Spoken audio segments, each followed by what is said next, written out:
Deus seja louvado pela sua vida. Vamos ter uma palavra de oração. Eu vou dirigir uma oração. Na sequência, o João Cruz ele assume a ministração. Vamos conversar com o nosso Deus. Querido Deus, nós queremos agradecer ao Senhor, Pai, por esse momento que o Senhor está nos proporcionando de juntos, ó Deus, como irmãos, como congregações espalhadas pelo Brasil e também fora do Brasil, na pessoa do nosso irmão João Mendes, Pai. Abençoa essa aula, ser com o professor, Pai, que possamos, ó Deus, crescer no entendimento da Tua palavra, abra os nossos ouvidos, abra os nossos entendimentos, que possamos realmente receber, ó Pai, esse banquete com alegria, Pai, um banquete espiritual maravilhoso, e que possamos, ó Deus, ter sabedoria, para que o Espírito Santo, o Senhor, possa nos usar, para que possamos desenvolver o fruto do Espírito em nossas vidas. Abençoa, Pai, cada pessoa participando desse estudo, cada família aqui representada, cada congregação aqui representada. Abençoa o professor João Cruz, em o nome do Senhor Jesus, hoje e sempre. Amém e amém. Amém. Deus seja louvado. Amém. Muito obrigado, Marcos, pela oração, pelas palavras. E retomando semana passada, né, a gente entrou em Gálatas capítulo 3. Espero que você tenha lido, que você faça uma prática de fazer isso pessoalmente, até de fazer particularmente, assim, arranjar um tempinho por dia. Não é muito, se a gente pensar realmente bem, nem precisa ser muito, talvez nem possa ser muito. Por quê? Porque se você lê demais, às vezes você acaba não absorvendo tudo. É como uma terra que precisa ser plantada, se você não dá tempo para ela. Até no Velho Testamento a gente tem isso, né? Que é a sabedoria de Deus, lógico, né? Dizendo para o povo, olha, deixa a terra descansar. A cada 7 anos, eles tinham que deixar a terra descansar. Eles ficavam praticamente um ano sem plantar, tanto porque era um terreno pequeno, é um país pequeno, então eles precisavam de terra fértil constantemente. Para isso, eles precisavam deixar a terra descansar um pouco. Nós também. Não adianta você ler a Bíblia toda e não absorver nada. Então, leia um capítulo, aí, leia um trecho, leia um versículo e medite sobre isso. Eu tenho o hábito de ler todos os dias a Bíblia, mas ainda sinto, por incrível que pareça, né? Ainda sinto falta de ler mais e ser específico. Muitas vezes até a gente lê, principalmente na minha função, por força da necessidade. Eu tenho que dar uma aula, por exemplo, e aí eu vou ler. Mas eu sinto a necessidade de eu mesmo ler por mim mesmo. Estava até falando com minha esposa sobre isso, né? Que a gente às vezes passa por passagens que a gente leu várias vezes e não viu. Quando a gente para ver, é incrível, como a palavra se renova. Então, como uma terra fértil, leia um trecho, um pequeno trecho, medite. Dê tempo para a semente germinar. Dê tempo para a semente dar frutos e, consequentemente, também esses frutos darem sementes que possam ser plantados em outros corações, outras terras férteis também. Da mesma forma, então, vamos ler pedaços curtos. O que nós estamos fazendo aqui até é muito útil e válido, porque a gente não está pegando o livro todo de uma vez, e daria para a gente fazer isso, afinal de contas, são 6 capítulos e a gente vai ter mais de 10 aulas, né? Para que isso? Exatamente por esse motivo, para a gente ir devagar, digerindo, ruminando, inclusive, né? Aos poucos, e para chegar lá. O nosso objetivo é chegar numa construção espiritual. E desde o começo da nossa vida é assim, uma construção espiritual. Nós estamos construindo. Nós somos o sábio que constrói com fundamentos, cavando, cavando até chegar à rocha, ou nós somos o tolo que queremos tudo e com avidez e falamos demais e falamos coisas que estão fora até do contexto do que nós não sabemos, porque não tivemos tempo para isso. Então, vamos aos poucos. E estamos fazendo exatamente isso, indo aos poucos, né? Então, Gálatas, a gente está no capítulo 3 ainda, apesar dessa ser a 4ª aula, se não me engano, né? Parece mais tempo até, né?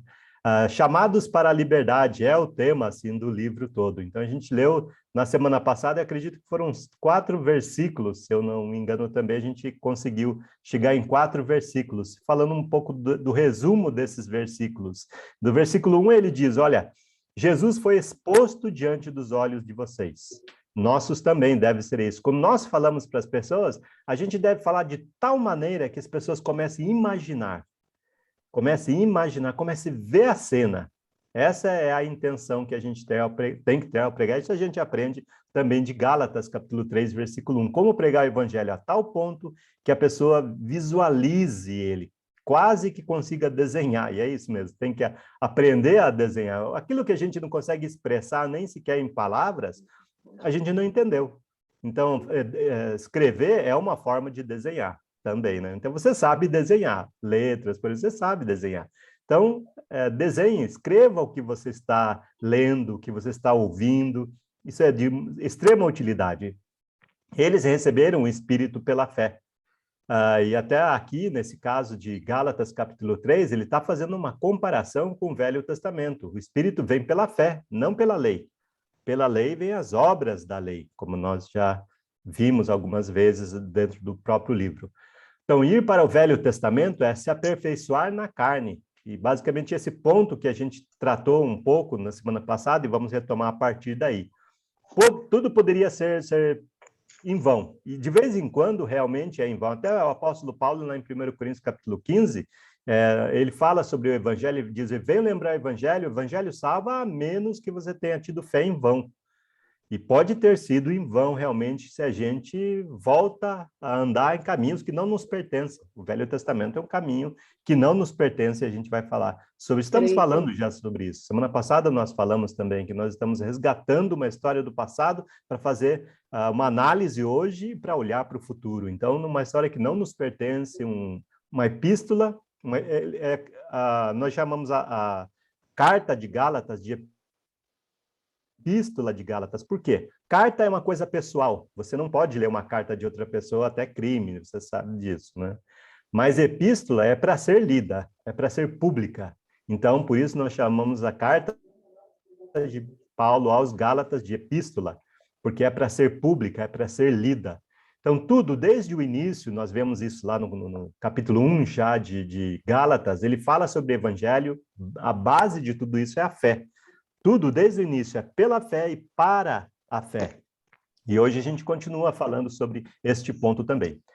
Então, o que nós estamos lendo quando nós lemos Gálatas? Estamos lendo sobre não-judeus que obedeceram ao evangelho e estavam sendo incomodados por judeus. A maioria, claro, não é 100% da igreja dos Gálatas, da Galácia, naquela região, eram várias congregações, perto, mais ou menos distante, e perto uma da outra, né, também, tinha as duas configurações, e eram não-judeus, mas alguns judeus também, porque Paulo e os seus companheiros, sempre foi isso no ministério deles, eles iam em primeiro lugar nas sinagogas, procurar ali alguém que pudesse ser resgatado da lei, da prisão da lei, inclusive, né? Então, eram não-judeus que obedeceram ao evangelho, e ele pergunta para eles, será que vocês são tão insensatos que, tendo começado no Espírito, então o evangelho foi pregado para eles, eles receberam o Espírito Santo. Como eles receberam o Espírito Santo? Pelo evangelho, lógico, né? Crer, ou melhor, antes de tudo, eles ouviram a palavra de Deus, que Jesus Cristo é o Filho de Deus, etc. Eles tiveram fé nessa palavra, entenderam sobre os seus pecados, que o Velho Testamento não justificava, quer dizer, nem precisou falar muito, porque a maioria deles aqui nem eram judeus, então não estava com essa base, ainda que eles começaram também nas sinagogas, mas depois foram para os gentios, como a gente vê, tanto na carta como em outros lugares. Mas agora eles estavam indo para a carne, retrocedendo, porque alguns judeus vieram de Jerusalém e começaram a pregar o Velho Testamento, até impondo, dizendo, olha, se vocês não obedecerem à lei de Moisés, se vocês não se circuncidarem, começaram até falando um pouco sobre a circuncisão, mas, ao mesmo tempo, eles queriam realmente tudo. A circuncisão só foi a porta de entrada, é basicamente aquilo, né? Passa boi, passa a boiada, né? Ou deixa só o focinho do camelo entrar na sua tenda, logo você não vai ter mais tenda, vai estar lá na corcunda do camelo e você passando frio e pode até morrer. Essa é a história lá do camelo também. Então, começou ali um pretexto, que foi a circuncisão, uma coisa invisível diariamente, né, que é corte do prepúcio do pênis, do homem, nesse caso, né? Essa era a circuncisão, só resumidamente aqui dizendo o que era, é uma coisa íntima, então, entre homem e Deus, mas segundo a lei necessária. Eles estavam indo para a carne, literalmente, inclusive, indo para a carne, fazendo as obras, inclusive, ali da carne. Agora, querem se aperfeiçoar na carne? Pergunta o apóstolo Paulo. Ele está admirado com eles e, ao mesmo tempo, bravo ao mesmo tempo, né? Com eles, ele está menos bravo, mas dizendo para eles, voltem. Com aqueles que estavam fazendo e forçando eles, ele realmente está bravo e a carta mostra isso. Isso a gente está lendo aqui, Gálatas capítulo 3, versículo 3. A tentativa de salvação, os Efésios, por exemplo, nós também, nós não somos muito diferentes, o ser humano continua agindo mais ou menos igual. Nós tentamos a salvação pelos méritos próprios. Até o Marcão lembrou do Dia dos Mortos amanhã, né? Comemora-se. Tem gente ainda tentando fazer com que eles recebam uma luz, levando velas, por exemplo, flores, lembrando da memória da morte deles e etc. Mas sabemos que, enquanto estamos vivos, vamos dar preferência uns aos outros, vamos dar valor uns aos outros, principalmente os da família da fé e nossos pais, não esquecer, principalmente os nossos pais, porque o sucesso está em casa, começa em casa. Você honra teu pai e tua mãe e terá, primeiro, longos dias de vida, que é uma longevidade, é aí o segredo. Você quer ter sucesso na vida? Honra teu pai e tua mãe, nunca é tarde. Então, agora é um bom momento para isso, né? Releva tudo o que já aconteceu. Você não imagina o que seus pais, eu não sei também, o que meus pais passaram para me criar e meus irmãos também. Bem, mas voltando aqui, a tentativa da salvação humana, da forma humana, a gente sempre tenta. Os Efésios, por exemplo, Paulo também escreveu para os Efésios, mas ele diz para eles, ensina eles, e ao mesmo tempo agora nos ensina, dizendo, a fé, melhor, pela graça vocês são salvos, mediante a fé. Isso não vem de vós, é dom de Deus. Então nós somos salvos não pela nosso esforço, mas pelo dom de Deus, que nos dá a fé. É presente de Deus a fé. Não de obras, para que ninguém se glorie, dizendo, eu mereço, eu sou bom, não mato, não roubo, não faço nada a ninguém, etc. Né? Jesus, Cristo é o mudança de todas as coisas. Somos feitura dele, criados em Cristo Jesus para boas obras. Fazer boas obras deve ser natural, porque Deus é bom, Jesus é bom, vieram fazendo coisas boas, e nós somos imagem e semelhança de Deus. Precisamos ser bons. Deus nos preparou para ser bons. Deus preparou o caminho das boas obras para que nós andássemos nelas. Se bem que obras não salvam, porém, falta delas também não justificam. Mas os judeus tentavam ser salvos pelo esforço das obras da lei. Queriam impor isso sobre os gálatas. E isso pode acontecer hoje também. Nós não estamos livres ou distantes dessa realidade, que é a questão de obedecer à palavra de Deus, por incrível que pareça, né? Quando nós estamos falando sobre o Velho Testamento, nós estamos falando que é a palavra de Deus. Porém, existe o porém. É aí que entra Gálatas, dizendo esse porém. O porém é esse, não volta para a carne. É a palavra de Deus? Sim, foi inspirado pelo Espírito Santo, sem dúvida. Escrito pelos profetas, inspirados pelo Espírito Santo ali, guiados pelo Espírito Santo para escreverem aquilo que escreveram. Porém, para nos levar até o próximo passo. É o que nós vamos entrar ainda em Gálatas capítulo 3, nós vamos falar ainda lá no versículo 23 em diante, para onde ele nos leva, inclusive o Velho Testamento, para onde ele levou aqueles. Não no nosso caso, hoje, é mais como objeto de estudo. Para o nosso ensinamento, sem dúvida, para nos avisar, sem dúvida. Você pode até abrir comigo, por exemplo, Coríntios, 1 Coríntios, abra comigo, por favor, lá em 1 Coríntios, capítulo 10, exatamente, capítulo 10. Veja aqui que ele vai falar para os judeus ali, em relação a, lembrando histórias do Velho Testamento, que você provavelmente também vai lembrar. Então, 1 Coríntios capítulo 10, versículo 1 em diante, até o versículo 6, a gente vai ver para que serve hoje para nós o Velho Testamento. Ele diz, porque não quero, irmãos, que vocês ignorem o fato de que todos os nossos antepassados estiveram sob a nuvem e todos passaram pelo mar. Quando ele está falando que nossos antepassados, não é diretamente os nossos, porque nós não somos judeus. Então, os antepassados dos judeus, eles, nesse caso, peregrinaram lá por 40 anos no deserto, entre Egito, a terra prometida, 40 anos, né? E ele diz, não quero que ignorem o fato que estiveram todos sob a nuvem, e todos passaram pelo mar. Lembra aquela nuvem que ia na frente deles, guiando eles e protegendo eles, fazendo sombra durante o dia, inclusive, né? E também eles passaram pelo Mar Vermelho. Lembra que o mar se abriu e eles passaram? Então aquilo foi uma forma de batismo, inclusive. Versículo 2 diz, em Moisés, todos eles foram batizados na nuvem como no mar. Então, a forma de batismo. Existiu o batismo no Velho Testamento, que foi a passagem pela água também. A água sempre, esse elemento, sempre é purificador, e a gente também sabe sobre isso, né? O maior solvente, né, que nós temos na Terra, a água. Versículo 3. Todos comeram do mesmo alimento espiritual. Lembra o maná que caía? Então, estou lembrando, ou no caso o apóstolo Paulo aqui, lembrando histórias do Velho Testamento. Versículo 4. Enquanto peregrinavam no deserto, faltava água. No deserto não tem muita água, né? Raramente você encontra um oásis assim. E eles começaram a pedir, eles pediam sobre tudo, e era realmente necessário. Por outro lado, eles eram ousados e, ao mesmo tempo, desrespeitosos com Deus. Se é Deus, faz isso, faz aquilo. Ai, a gente lembra do Egito, lá tinha coisas, mas eles esqueciam da pior parte, eles eram escravos.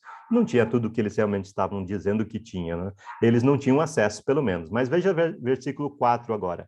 E beberam da mesma bebida espiritual, porque bebiam da rocha espiritual que os acompanhava. E essa rocha era Cristo. Então, desde o Velho Testamento, Jesus já está lá. Cristo já está lá, fazendo algumas coisas. Quando Moisés pega o seu cajado, bate na pedra e sai água, é Cristo lá. E ele até não entra na Terra Prometida porque ele bate uma segunda vez, em vez dele simplesmente bater e esperar. É o que ele devia ter feito, né? Então, nós vemos que mais uma história do Velho Testamento. Mas, mesmo assim, olha, eu vou usar essa passagem ainda um pouco para frente, então já estou adiantando. Contudo, Deus não se agradou da maioria deles, por isso ficaram prostrados no deserto, espalhados no deserto, mortos. Tudo isso. E aí, versículo 6, ele diz, essas coisas ocorreram como exemplo para nós. Pegue todas as histórias do Velho Testamento, todas as leis do Velho Testamento, agora uma aplicação só. Exemplo para a sua vida. Não é para você, mas é exemplo para você. Para nós, para que não cobicemos as coisas más como eles cobiçaram. Dos exemplos e ensinamento é para que não cobicemos as coisas más. Versículo 7, não sejamos idólatras. Versículo 8, não pratiquemos imoralidade. Versículo 9, não ponhamos o Senhor à prova. Ah, se é Deus, faça isso. E eu amarro as coisas, né?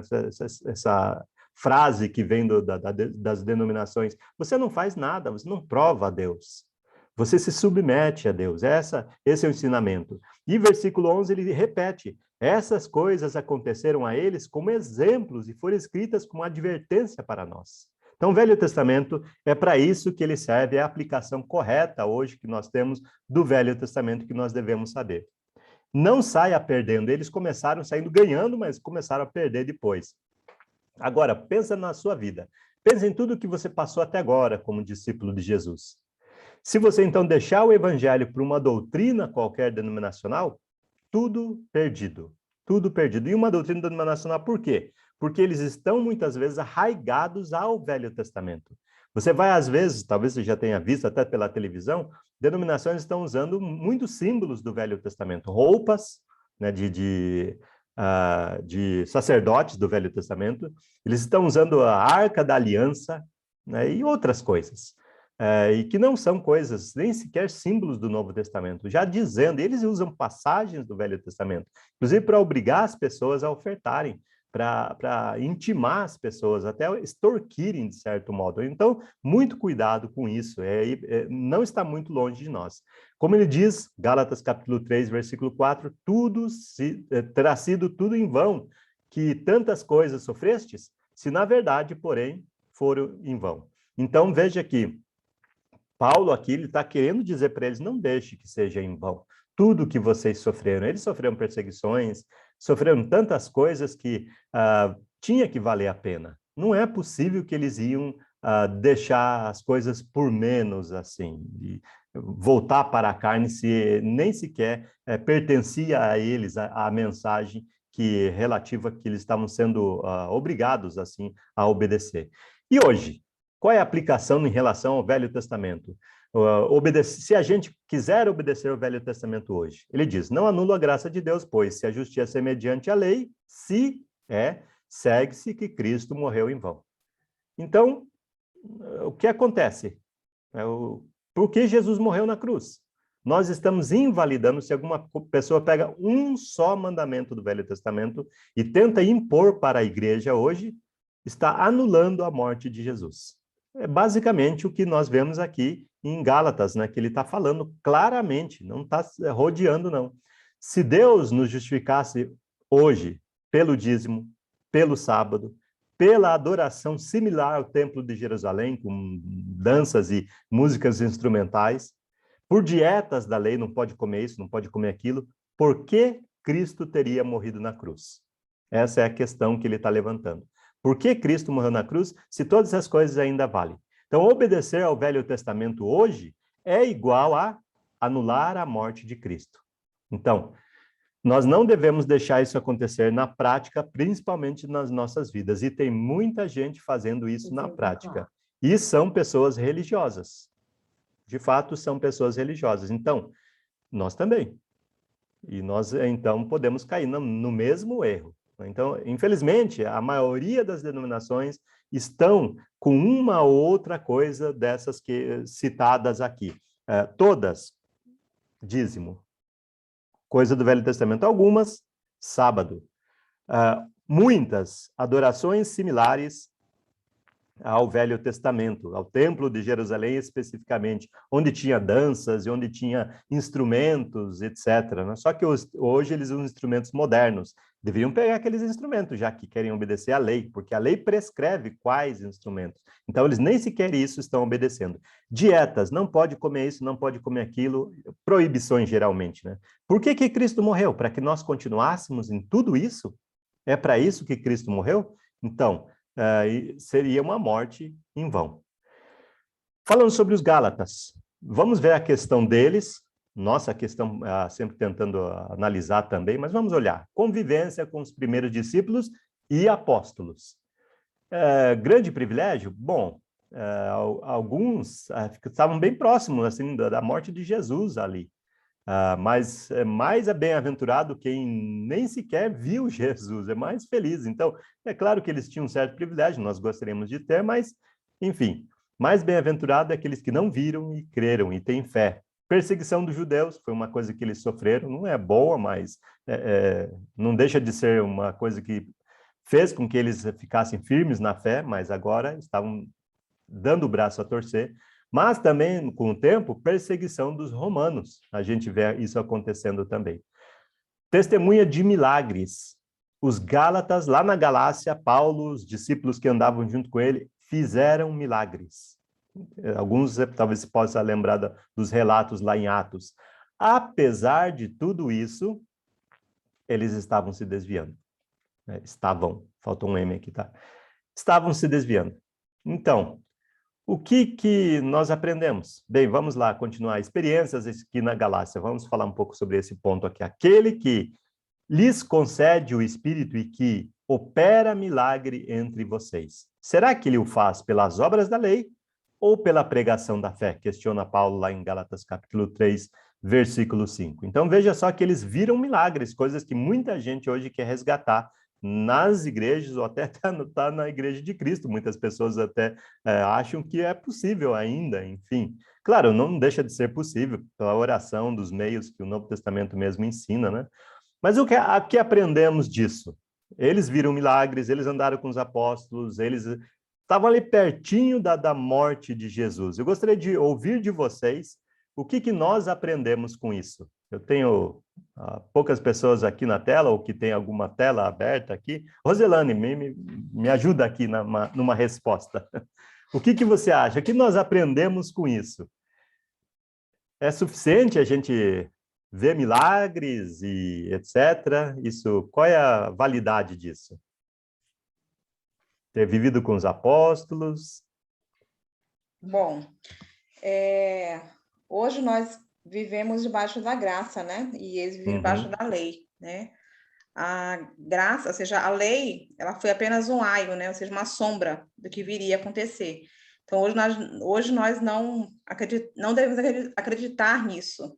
Infelizmente, né, muitas pessoas acreditam, estão em busca disso, né? Acreditam, infelizmente, buscam isso, né? Por não conhecerem, por não estudarem a verdade, por não estarem aprendendo como nós estamos aqui aprendendo claramente, à luz das escrituras, o que é correto. Então, hoje, para nós, como cristãos, conhecemos a verdade, isso não tem mais validade. Foi apenas como posso dizer, como eu disse, né, uma sombra. É algo que nós não devemos desprezar, mas que serviu para nosso aprendizado. Né? E que é isso. Tá, ok, obrigado. Muito obrigado pela sua participação aqui. Então, nós vemos aqui que, mesmo eles tendo visto tudo isso, não foi o suficiente. E a gente leu, acho que acabamos de ler, não, mas ao mesmo tempo aprendemos ali, né, da leitura que fizemos, que os judeus lá no passado, eles viram coisas que nós chamamos assim de incríveis. Não, deveriam ser críveis, né? São coisas para que nós acreditemos, mas são coisas espetaculares. Aquela nuvem guiando eles, aquela coluna de fogo atrás deles, incrível, quer dizer, crível, né? É incrível que a gente usa essa palavra. Mas olha só, passaram pelo mar, o mar se abriu, foram batizados naquilo, comeram maná que caiu do céu, a comida caía do céu, beberam água que saiu da pedra. O que nós aprendemos de tudo isso? Não adianta. É isso que a gente não aprende, no caso, que se não houver o âmago da palavra, do Velho, que seja do Novo Testamento, faltou para eles. Basicamente é o que nós vamos falar sobre a fé. Daqui a pouco nós vamos falar mais sobre isso, né? Faltou isso para eles. Claro que hoje para nós é uma lição, sem dúvida. Era necessário, lógico, também o Velho Testamento vir para que todas essas coisas acontecessem, mas tudo isso, mesmo eles tendo visto tudo isso. E a gente pode pensar agora, talvez Tomé, ele viu tantas coisas incríveis que Jesus, de novamente essa palavra, incríveis, né? Então, cada coisa que Jesus fez era para realmente não ter mais dúvida. Porém, Tomé, quando disseram Jesus ressuscitou, só vou acreditar se eu vir o furo na mão dele e no lado dele. Ainda assim, eu acredito que Judas se suicidou exatamente também por esse motivo, porque ele viu tudo aquilo e eu acho que talvez Judas não tinha fé, mas crença, ele com certeza, ele sabia quem era Jesus. E ele ficou tomado de remorso, porque ele não esperava que Jesus fosse condenado. Então, às vezes, a gente também age como Judas e espera que nada aconteça com Jesus, mas vai acontecer. Ainda Jesus vai sofrer por nossos pecados, né? Ser mal falado e tantas outras coisas vão acontecer. Vão querer crucificar Jesus de novo por nós vendermos Jesus por algumas poucas moedas, muitas vezes. Acontece também nas nossas vidas. Vamos falar agora, a partir desse ponto em diante, sobre Abraão e a justificação. Porque no Velho Testamento nós temos uma forma de justificação. Isso no Velho Testamento. Apesar de nós conhecermos Abraão pelo Velho Testamento, Abraão não é do Velho Testamento. Estranho, não é? Já pensou sobre isso? Abraão não é do Velho Testamento. Abraão viveu num tempo antes de existir o Velho Testamento. Interessante, não é? Existia alguma coisa, sim. Existia alguma coisa. É a mesma coisa que justificou todos aqueles que viveram antes da lei. Existia alguma coisa. Noé, por exemplo, como é que Noé foi justificado? Como é que ele teve fé a ponto de construir uma arca? No escuro, porque nunca tinha chovido. Nunca tinha chovido. E a gente pode começar a pegar vários exemplos aqui. Se você pegar Hebreus capítulo 11, por exemplo, Hebreus capítulo 11, ele vai falar sobre várias pessoas, vários personagens. Espero que você abra a sua Bíblia quando eu não tenho a passagem. Nós estamos falando sobre Gálatas, geralmente eu coloco a passagem aqui. Mas quando eu não vou falar sobre Gálatas, algumas passagens nem preparei para nós lermos especificamente, mas são necessárias. Então, abra a sua Bíblia, porque geralmente a gente já não abre a Bíblia em casa. E tenho visto também ultimamente, principalmente quando você tem no prédio da igreja um projetor, que as pessoas projetam a passagem, você já não abre a Bíblia na igreja também. Então, vamos tomar uma atitude de abrir a Bíblia por conta, tenha projeção ou não, né, que nós possamos abrir a Bíblia. Claro que a Bíblia hoje ela tem outros formatos. Eu estou usando esse formato aqui, mas eu uso muito o outro formato da Bíblia. Está aqui. Esse também é um formato da Bíblia, você já sabe. Assim, às vezes até pode ser um escândalo para as pessoas, mas imagina só quando tinham os pergaminhos. Eu não tenho um pergaminho aqui, vou só fazer uma ilustração de um pergaminho. Era mais ou menos assim, tá? Você precisa para limpar aqui o monitor e etc, várias coisas, né? Então, um pergaminho era assim.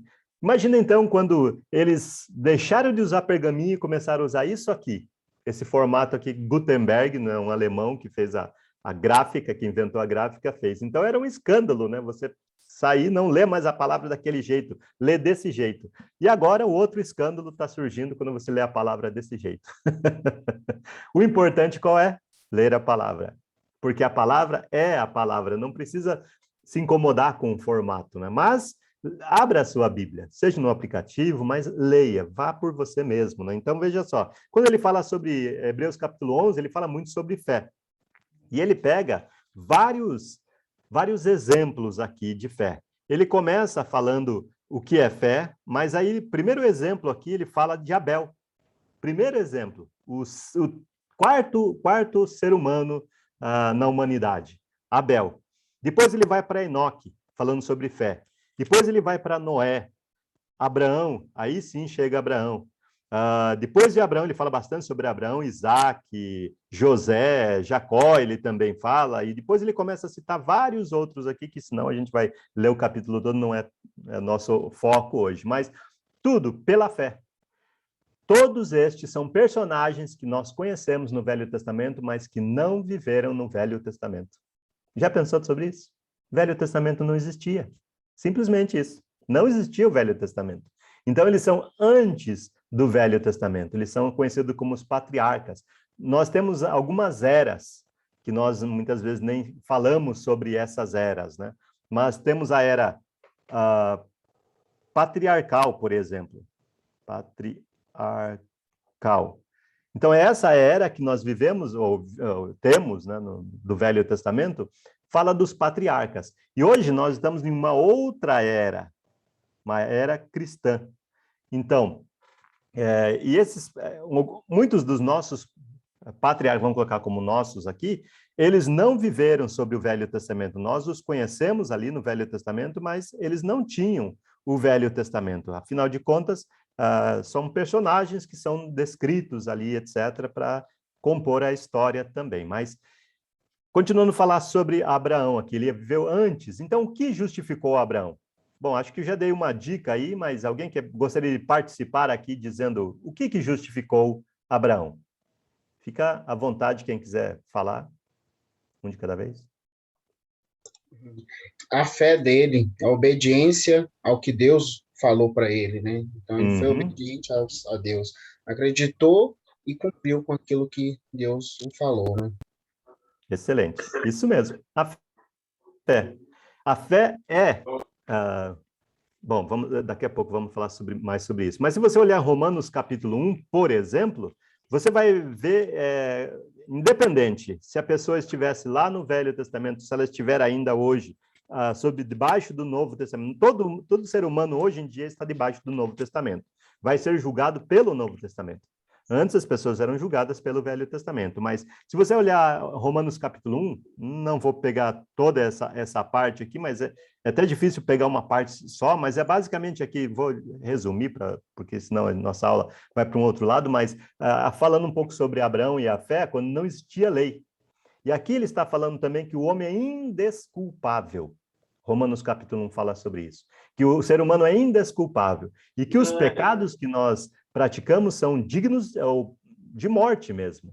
E ele até cita alguns desses pecados aqui, e que levam, inclusive, à idolatria, né? A tentativa de nos salvar por nós mesmos. Mas Abraão, voltando para lá, ele foi justificado pela fé. E a fé é antes do Velho Testamento. As lições do passado. Nós vemos que, então, Abraão viveu nesse tempo, antes de existir o Velho Testamento, justificado pela fé. Você pode olhar capítulo 3, versículo 6, lá de Gálatas. É o caso de Abraão que, veja só, agora a nossa tradução, ela também diz uma coisa interessante que eu gostaria de rapidamente comentar aqui. Creu em Deus. Só que a palavra aqui é pisteuzen, isso aí. É que teve fé. Só que foi traduzido como creu em Deus. Isso lhe foi atribuído para a justiça. Gálatas capítulo 3, versículo 6. Quando a gente usa essa palavra sem pensar muito, crer, nós estamos, na verdade, diminuindo o que é a fé, porque a fé e crer são duas palavras diferentes e que nós precisamos, talvez, até começar a estudar mais sobre ela. Eu já fiz uma coisa particular, mas eu acho que você precisa também fazer isso, chegar a essa conclusão também, que fé e crer são duas palavras, e você já notou que elas têm fonemas diferentes, letras diferentes, significam coisas diferentes. No Novo Testamento, basicamente, não existe creu.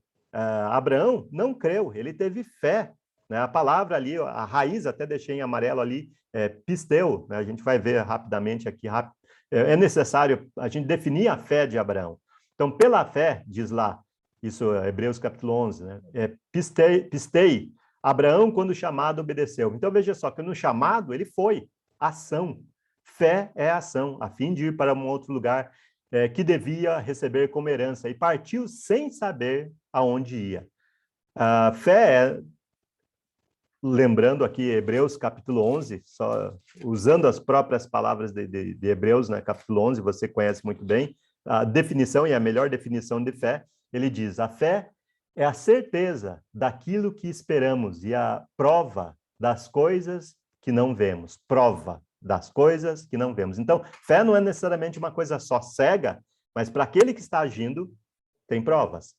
Então, pela fé, novamente, pistei, peregrinou na terra da promessa, como terra alheia, habitando em tendas, Isaac e Jacó, herdeiros com ele, da mesma promessa.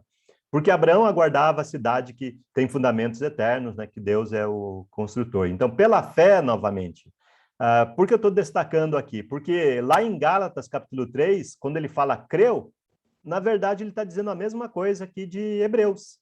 Então, ele não creu, ele teve fé, foi pela fé. É pela fé que Abraão foi justificado. Sempre pela fé e para a fé. Então, todo o Novo Testamento nos leva à fé, não nos leva a crenças. Crenças, por exemplo, é Halloween, por exemplo, uma crença, né? Uma brincadeira. Páscoa, onde tem o coelhinho da Páscoa que bota ovo. Tem que crer muita coisa para saber que coelhinho bota ovo, né? Que não acontece mesmo. Mas a gente vê, então, a fé é diferente. Então, a fé e crença. Abraão foi chamado e foi provado e obedeceu. Abraão teve fé. Fé é ação. Aqui está em Gálatas, como é escrito, né, até pistis ali, e aqui está em Hebreus, a mesma raiz ali. No caso, pistei, que é teve fé. Só para a gente notar que é a fé e não crença. Né? Então, nós precisamos também desenvolver mais fé. Somos justificados não pela crença, mas pela fé. E tem muitas palavras traduzidas no Novo Testamento como crença, mas que são fé, que deveria ser fé. Por que foi traduzido como crença? Porque crer é um verbo. Eu creio, tu crês, ele crê. Fé não. Isso, pelo menos em português. Mas em grego é. Em grego, fé é um verbo. Eu tenho fé, tu tens fé, ele tem fé. Só, claro, dá para declinar somente dessa forma, né? Porém, foi traduzido como creu em Gálatas, e nós vemos que a mesma palavra, praticamente, em Hebreus, foi traduzido pela fé. Então, a gente precisa repensar essa questão. Eu tenho até um artigo lá no portal da Igreja de Cristo falando sobre essa teologia de crer para a salvação. Então, por que muitas pessoas até acham que se você levantar a mão, se você fizer uma oração, você vai ser salvo? Exatamente daí que vem essa teologia, a teologia de crer. Mas a teologia da fé te leva à ação. Você tem que obedecer, você tem que se levantar e ir. Você tem que passar pelas águas do batismo. Quando você crê, batismo não é necessário para a salvação, porque você crê. É diferente. Fé leva você à obediência. Então, um ponto aí para a gente pensar, inclusive, na fé que nos justifica, e não na crença. A crença não justifica ninguém. Fé, sim. Então, precisamos usar a teologia correta, inclusive. Né? No Velho Testamento, quem é o povo de Deus? Alguém pode completar essa questão? No Velho Testamento, quem é o povo de Deus? Os descendentes de? Jacó. Também. Que é Amém. descendente de Abraão, não é? Exatamente, um dos descendentes ali. Eles são os filhos de Deus, eles são o povo de Deus. É isso no Velho Testamento que eles são descendentes, não é? Porém, tem mais, né? Então, Abraão viveu pela fé. A gente já viu isso, várias passagens falam sobre isso. Moisés também viveu num tempo que também não existia a lei. Abraão, Moisés, antes deles, né, Jacó também, enfim, que se tornou Israel, que hoje em dia dá o nome ao país também. Todos eles viveram num tempo que não tinha. Ele obedecia a Deus pela fé e não pela lei escrita. Até Moisés. Todos obedeciam a Deus pela fé, não pela lei escrita. E dava para obedecer muito bem a Deus e ser fiel a Deus. Por isso mesmo, Gálatas tem uma nova, para eles, não, lógico, não é nada novo para nós, não deve ser, uma nova teologia em Gálatas, para provar que quem estava pregando para eles ali, volta a uma que fosse lei do Velho Testamento, estavam errados. Porque o povo de Deus são os descendentes de Abraão, são, segundo Gálatas, a gente vê, os da fé. Sabei, pois, que os da fé é que são filhos de Abraão. Então, quando a gente fala que, de fato, o povo de Deus no Velho Testamento são os judeus, são por descendência, né? Porque eles, um descendendo do outro, chegaram até ali. Porém, os verdadeiros sempre foram os como Abraão, que foram justificados e que são justificados pela fé. Então, para a época, é uma coisa um pouco esquisita e até talvez escandalosa. Como assim? Até Jesus mesmo diz, e outros personagens, né, no Novo Testamento falam que qualquer um pode ser. Deus pode fazer filho de Abraão de uma pedra, de qualquer coisa, mas pela fé que nos justifica, não é qualquer um. Aí muda muito a situação. Jesus veio trazendo já essa teologia de acordo com a fé, né? Coisa que era nova também, bastante. Jesus, a gente vê várias passagens que ele escandaliza, até hoje Jesus escandaliza, né? Jesus, ele não aceita qualquer um, apesar dele amar todos genuinamente. Ele ama tanto que ele se nega a deixar as pessoas do jeito que elas são. Então, esse é o verdadeiro amor, de fato, né? E onde encontramos a fé? Temos duas opções aqui, no Velho ou no Novo Testamento que nós encontramos a fé. Apesar de nós vermos fé no Velho Testamento, onde realmente nós vemos que a fé, ela toma forma, no Velho ou no Novo? O que vocês acham? No Novo, né? No Novo Testamento é que a fé, ela chega e toma forma mesmo. De fato, no Novo Testamento, a fé é assim, característica do Novo Testamento. Você pode até pegar uma concordância bíblica, eu não fiz isso, até interessante seria fazer isso, mas pegar uma concordância, não sei se você conhece aquela concordância que ela tem quase, maior do que essa Bíblia aqui é grande, essa aqui é grande, né? E ela é, acho que o dobro do tamanho dessa Bíblia aqui, em volume, assim, aquela concordância, maior até do que a própria Bíblia. Mas ela traz todas as palavras. Se você procurar a palavra fé, você vai encontrar que a maior parte da palavra está no Novo Testamento. Assim como a palavra igreja, ela pertence somente ao Novo Testamento. Então, encontramos fé no Novo Testamento. Então, os verdadeiros filhos de Abraão, descendentes de Abraão, filhos de Deus, são os do Novo Testamento e não os do Velho Testamento. Assim, a fé vem pela pregação e a pregação pela palavra de Cristo. Romanos capítulo 10, versículo 17. Um texto básico que a gente já viu há muito tempo, né? Mas antes que viesse a fé, Gálatas capítulo 3, a gente não chegou lá ainda no versículos 20 e tantos, né? Mas basicamente ele diz, antes que viesse a fé, A fé teve um tempo que ela chegou, mas houve um tempo que ela não tinha vindo ainda. Sendo assim, diz o apóstolo Paulo, em nome de todos os judeus, estávamos sob a tutela da lei e nela encerrados para essa fé que de futuro haveria de ser revelada. Não sei se a gente vai chegar ao versículo 23 hoje, mas já uma pinceladinha para a gente poder pensar sobre isso. E nós temos, então, a primazia do Evangelho.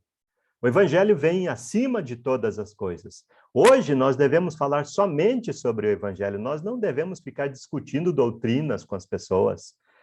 Eventualmente isso deve acontecer, eventualmente devemos ter autoridade para defender a fé, sem dúvida nenhuma, a gente deve ter essa autoridade. Porém, nossa pregação principal é repetitiva, Jesus morreu, foi sepultado e ressuscitou. Não importa quem, até um pregador estava incentivando os seus membros, treinando os seus membros, dizendo para eles, olha, fale para alguém aí na congregação que as pessoas podem ser salvas e esse é o evangelho. E a menininha chegou para um homem e falou, olha, o Senhor Jesus pode te salvar, ele morreu por você na cruz, foi sepultado e ressuscitou. E o homem ficou meio indignado na hora e falou, você sabe quem eu sou? Eu sou um diácono. E a menina responde, Jesus pode salvar qualquer um. Então, ela entendeu o evangelho, né? Nós precisamos, não importa a posição de uma pessoa, qualquer pessoa precisa do evangelho, nós precisamos continuar pregando o evangelho de uma forma simples. Jesus até começou lá em João capítulo 1, dizendo uma frase simples, venha e veja. Era ele mesmo, o evangelho, lógico, né? E primeiro ali que começou a seguir Jesus foram 2 discípulos de João, e um deles, os dois, na verdade, seguindo, né? E um deles perguntou, onde o senhor mora? Quando Jesus assim, notou que estava sendo seguido. E Jesus diz, venha e veja. E ficaram até a noite com Jesus. Ele foi para casa e pegou seu próprio irmão, era André, um dos discípulos de João, e levou para Jesus. E ele meio ainda cético, né? O que pode vir bom de Nazaré? A mensagem foi a mesma, venha e veja. E sempre foi essa mensagem simples, deve ser essa mensagem. Devemos levar as pessoas hoje em dia, por exemplo, para a igreja. E quando elas chegarem no momento da ceia e elas são convidadas a não participar, poxa, o que é isso? Não entendo, né? Por que eu não posso participar? Um bom momento para dizer o que você deve fazer para participar. A ceia é um convite. Por outro lado, a ceia, vocês talvez podem lembrar também, ela remete a Êxodo capítulo 12 ali, né, onde nós temos ali o final das 10 pragas.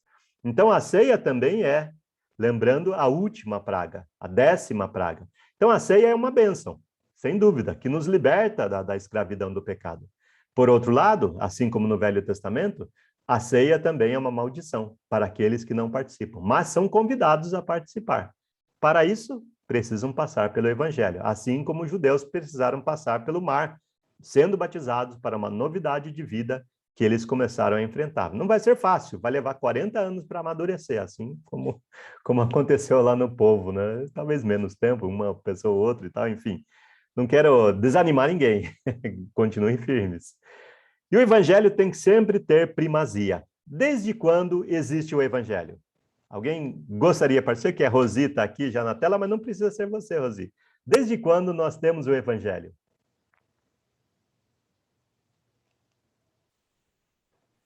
Desde Abraão.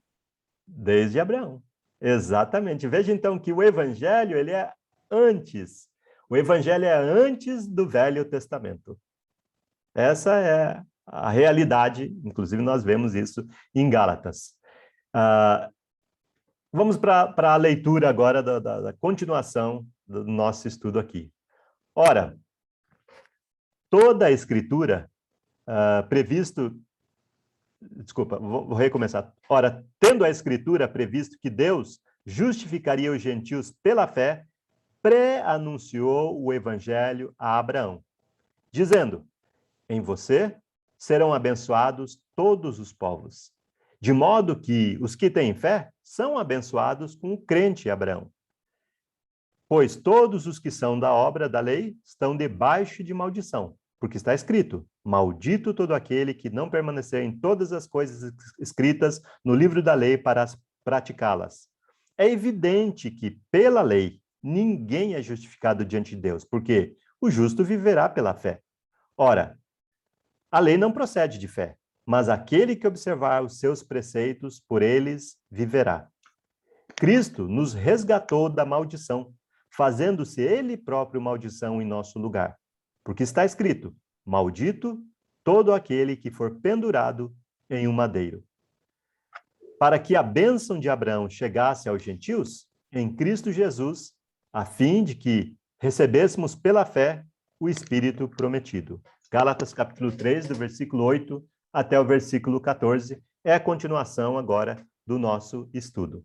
Então, Abraão e o Evangelho. Ele viveu antes de Jesus, entre 1812 até 1637 antes de Cristo. Então, veja que pelo menos 1.600 anos antes de Cristo é que Abraão viveu. E ele já tinha recebido o Evangelho. Foi o primeiro a ouvir e ter fé no Evangelho. Tanto que ele obedeceu. Tendo a Escritura previsto que Deus justificaria pela fé aos gentios, pré-anunciou o Evangelho a Abraão. E o que é o Evangelho? Em ti serão abençoados todos os povos.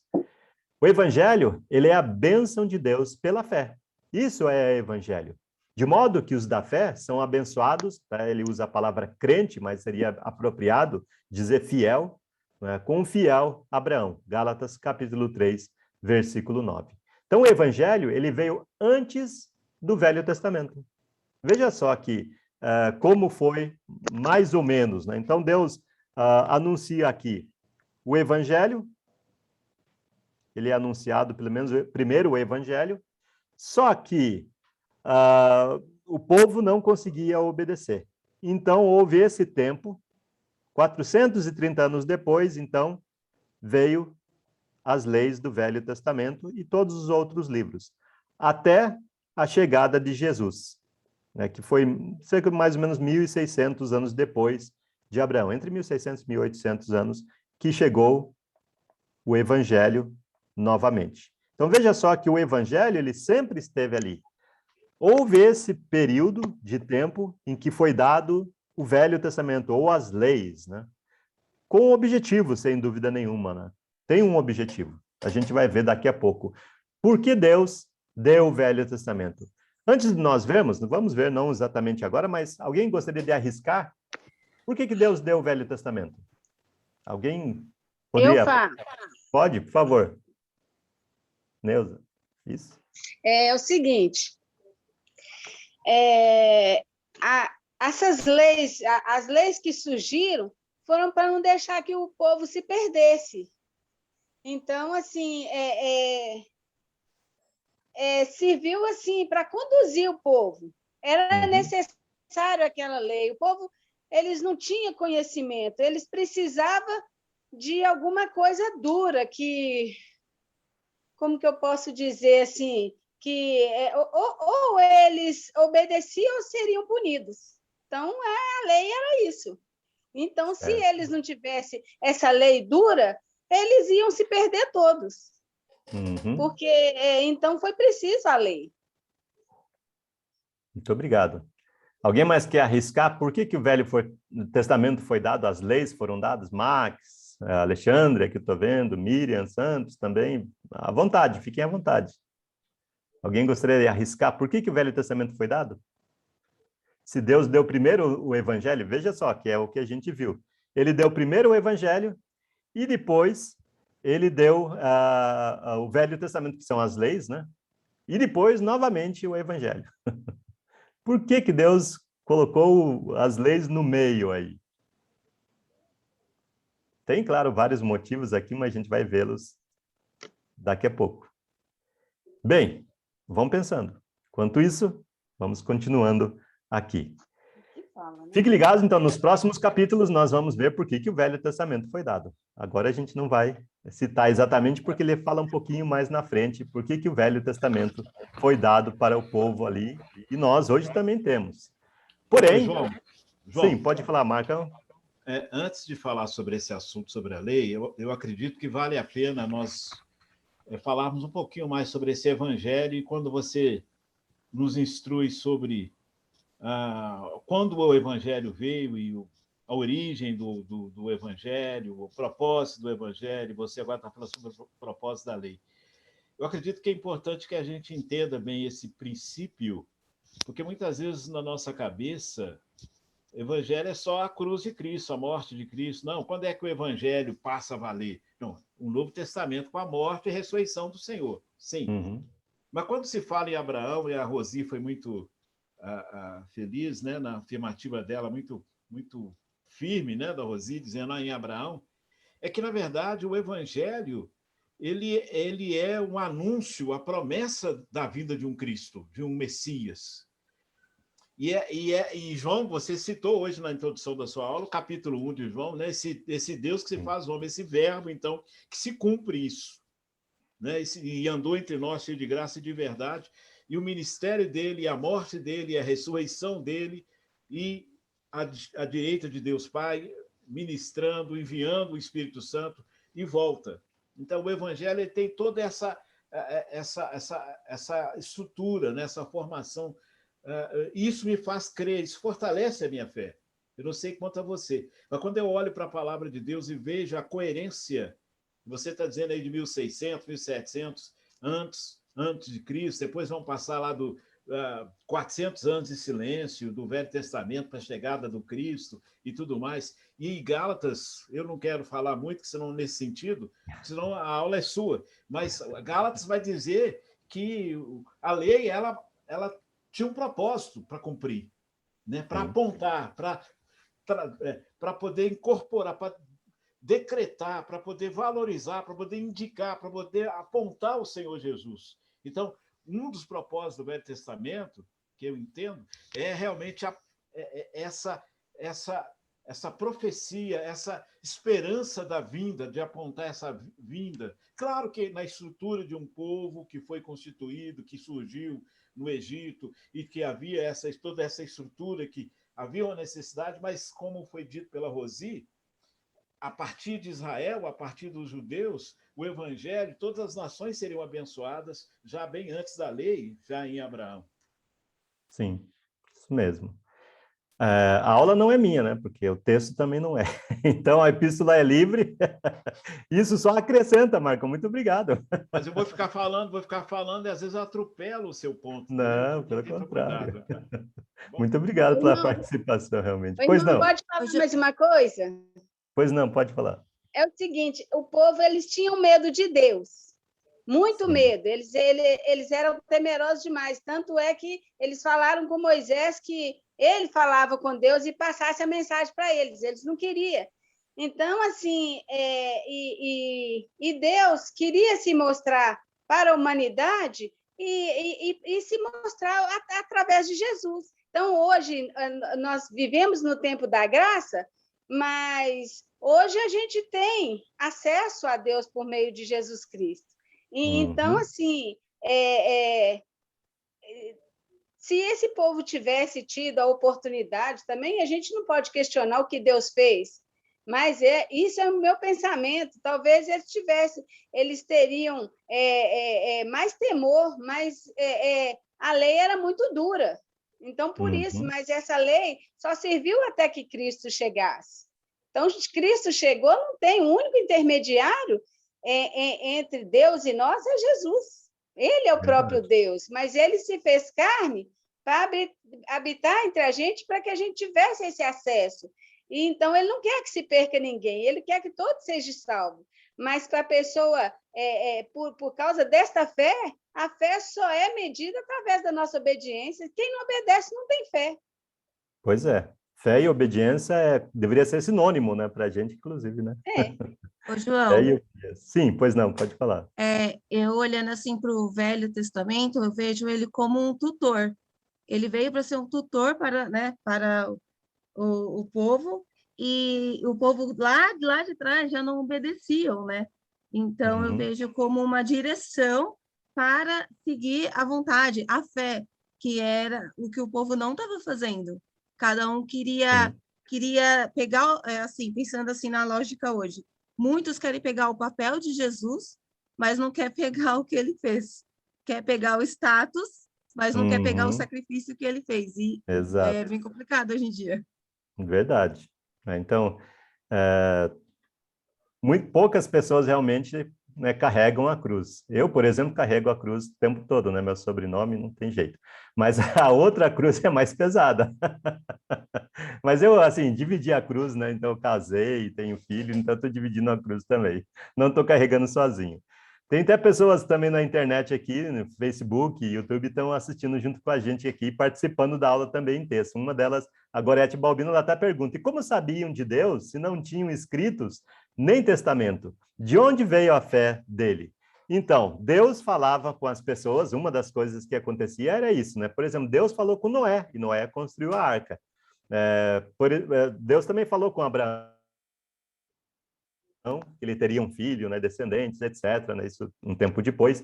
Depois, Deus falou com Moisés e contou toda a história. Até então, a história era contada de pai para filho. Era assim que era contada. Só que, claro, como não tem algo escrito, sempre pode ter desvios, né? Cada conto aumenta um ponto, a gente sabe disso também. Mas hoje, assim, desde o Velho Testamento para cá, nós temos escrito, então não tem muito como errar. Quer dizer, ainda assim, é bastante complicado, né? E tem interpretações e tudo mais. Mas aí é aquela história que nós queremos repetir, né? Fazendo contos ao invés de ver o que está escrito. Um juiz, por exemplo, ele não deve, pelo menos, esse é o ideal, ele não deve pensar na sua opinião, ele deve ver o que a lei diz. É isso que a lei diz. Então, a aplicação da lei, assim como nós devemos fazer a mesma coisa. Devemos, de certo modo, ser juízes, julgar as questões, julgar a nós mesmos. Inclusive, 1 Coríntios 11 fala que nós devemos julgar a nós mesmos para que nós não sejamos julgados com o mundo. Quando nós vamos participar da ceia, por exemplo, né, devemos julgar a nós mesmos. É pela palavra que nós fazemos isso. Mas antes a história era oral, de pai para filho, e eles iam contando até na chegada de Moisés, que Deus deu toda a história desde da criação do homem até aquele ponto ali, e depois os profetas continuaram escrevendo. Basicamente, os profetas escreviam: veja o que a lei diz, volte para a lei e obedeça à lei. Bem, hoje, assim como eles, no caso, Paulo estava falando para os Gálatas: façam uma escolha. E a lição é para nós também. Ela também serve para nós, apesar de nós não estarmos no mesmo contexto que eles. De certo modo, nós temos uma relação com eles, porque nós também não somos judeus. E, às vezes, nós vemos religiões tentando fazer obrigações, ou tentando obrigar pessoas a obedecerem partes do Velho Testamento, o que não é correto, o que não é certo, inclusive, de acontecer. A questão de Gálatas é: bênção ou maldição? Quem obedece ao Evangelho, a gente sabe muito bem o que acontece, recebe bênção. E nós precisamos, por isso, pregar o Evangelho, não pregar doutrinas, e principalmente do Velho Testamento nós não devemos pregar. Gálatas já começa nos mostrando isso, mas você pode se apoiar também em Romanos, por exemplo, que fala bastante sobre isso. Desde Atos, ali na vida secular mesmo dos apóstolos, eles já começaram a pregar essa mensagem. Quem obedece ao Velho Testamento, o que nós estamos, eu estou só tentando repetir aqui o que nós acabamos de ver em Gálatas, né? Recebe maldição. Qual é a condição daquele que procura o Velho Testamento para agradar a Deus e justificar-se? Como eu acabei de abrir as perguntas agora, é uma coisa para a gente pensar desde já, né? Para a gente poder ver o texto, o que ele diz.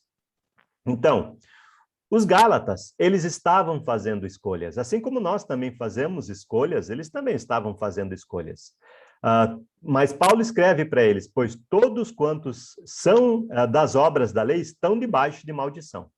E aí responde aquela pergunta anterior que acabei de fazer também: qual é a condição daquele que procura o Velho Testamento para agradar, ou até para agradar a Deus, né, e justificar-se? Muitas pessoas realmente tentam fazer isso porque, primeiro, o Velho Testamento é a palavra de Deus. Nós não podemos dizer que não é. De fato, o Velho Testamento é a palavra de Deus. Foi escrito pelos homens de Deus, foi inspirado pelo Espírito Santo. Então, tem até uma certa noção de que nós devemos obedecer. Porém, foge do contexto. Qual é o contexto? Tem dois contextos nesse caso aqui. Tem um contexto que é o Velho Testamento e tem um contexto que é o Novo Testamento. E nós pertencemos a um desses dois contextos. Quando eu nasci, que por um lado faz pouco tempo e por outro lado faz muito tempo, eu não nasci debaixo das leis do Velho Testamento. Então, já automaticamente me coloca no contexto debaixo do Novo Testamento. Talvez você possa lembrar, também isso já é história, e você também não viveu ela, porém você já nasceu nessa situação. Você lembra, por exemplo, da princesa Isabel. Até em vez de construir o Cristo Redentor lá, uma das sugestões era construir uma estátua para ela, por ser libertadora assim, dos escravos no Brasil. E todos que nascessem depois, ou ficassem, as mulheres que ficassem grávidas depois daquela lei, tinha a lei do ventre livre, onde as pessoas já nasciam livres. Da mesma maneira, nós, no caso, como humanidade, fomos libertos lá no passado. Todos que nasceram da morte de Jesus, ressurreição de Jesus em diante, já nasceram livres. Não nascemos naquela situação. Ninguém pode nos escravizar, ainda que vão tentar. Isso, até Paulo fala também isso em Colossenses. Ninguém vos julgue por causa de festas e comidas e sábados e luas, etc. Porque são questões, inclusive, do Velho Testamento. Porque todas essas coisas, ele fala lá em Gálatas, Colossenses, são sombra, porque a realidade é Cristo. O corpo real é Cristo, tudo aquilo é sombra. Não sei se você já brincou de fazer sombra na parede. Você pega uma luz, coloca lá e faz um coelhinho com a mão e etc. Né? Aquilo é a realidade? Não, é uma sombra. A realidade é a sua mão. E quando você olha para a realidade, você vê que não é um coelhinho. Bem, então, da mesma forma em relação ao Velho Testamento, ele aponta para alguma coisa. Mas quando você olha para ele, você vê que aquilo não é o objeto real. A realidade está no Novo Testamento e nós precisamos viver a realidade. Continua Paulo falando ainda, porque está escrito, maldito todo aquele que não permanece em todas as coisas escritas no livro da lei, para praticá-las. Então, a lei é a seguinte, o Velho Testamento é a seguinte, essas são as regras do Velho Testamento, regras que você não está disposto, pode ter certeza, você não está disposto a cumprir. Passando para cá para até ilustrar, no Velho Testamento, se você obedecia uma lei, você era obrigado a obedecer, vou até colocar o número aqui, 613, todas. Você é obrigado a obedecer todas. E se você obedecia 613 leis, mas, isso acontece, você errava apenas uma, você era culpado de todas as outras. Então, essa é a regra do Velho Testamento. É impossível obedecer o Velho Testamento. Chegou alguém que conseguiu, obedeceu todo o Velho Testamento. Por isso mesmo, ele pôde dar, na verdade, desde dos evangelhos, você vai ouvir Jesus, principalmente lá no começo de Mateus, ele fala, ouviste o que foi dito, porém eu vos digo. Então, Jesus interpretou corretamente o Velho Testamento. Ele não deu uma nova lei, ela já estava lá. Mas a interpretação humana é que fugiu. Então, a vontade de Deus já está no Novo Testamento. As denominações, quer dizer, várias ramificações do cristianismo, é que faz com que a palavra de Deus seja deturpada.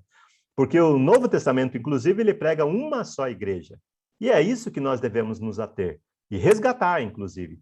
E fazer... Não sei se você já fez uma reforma. Dá trabalho reformar. Mas já fez restauração? Restaurar. Se você for fazer uma reforma na sua casa, você pode fazer uma janela nova, uma porta nova, onde não tinha. Mas se você for restaurar, você tem que pintar da cor original. Usar os mesmos materiais ou deixar com a aparência do original. E é isso que nós devemos fazer. Restaurar a igreja que Jesus edificou. Ele não edificou duas igrejas. E ele chama a igreja do corpo dele. E Jesus só tem um corpo. Então, essa ideia de ter várias denominações, várias igrejas, não é bíblica. É totalmente humana. E nós precisamos lutar contra isso. Claro que começou com boa intenção, assim como Abraão. Abraão também errou. Abraão, quando Deus falou, olha, você será uma grande nação, e o evangelho começou ali, né? Todas as nações serão abençoadas pelo seu descendente. E ele já tinha 90 anos. E até a mulher dele, com 80 anos, começou a rir. Passou 10 anos para Deus cumprir, mas nesse meio tempo ele foi lá e arranjou uma concubina, que ele já tinha, lógico, a esposa dele, né? Talvez a ideia dela lá, olha, eu não posso ter filhos. Nunca vou poder, já passou o tempo. Então, toma aqui minha concubina, vamos ter um filho.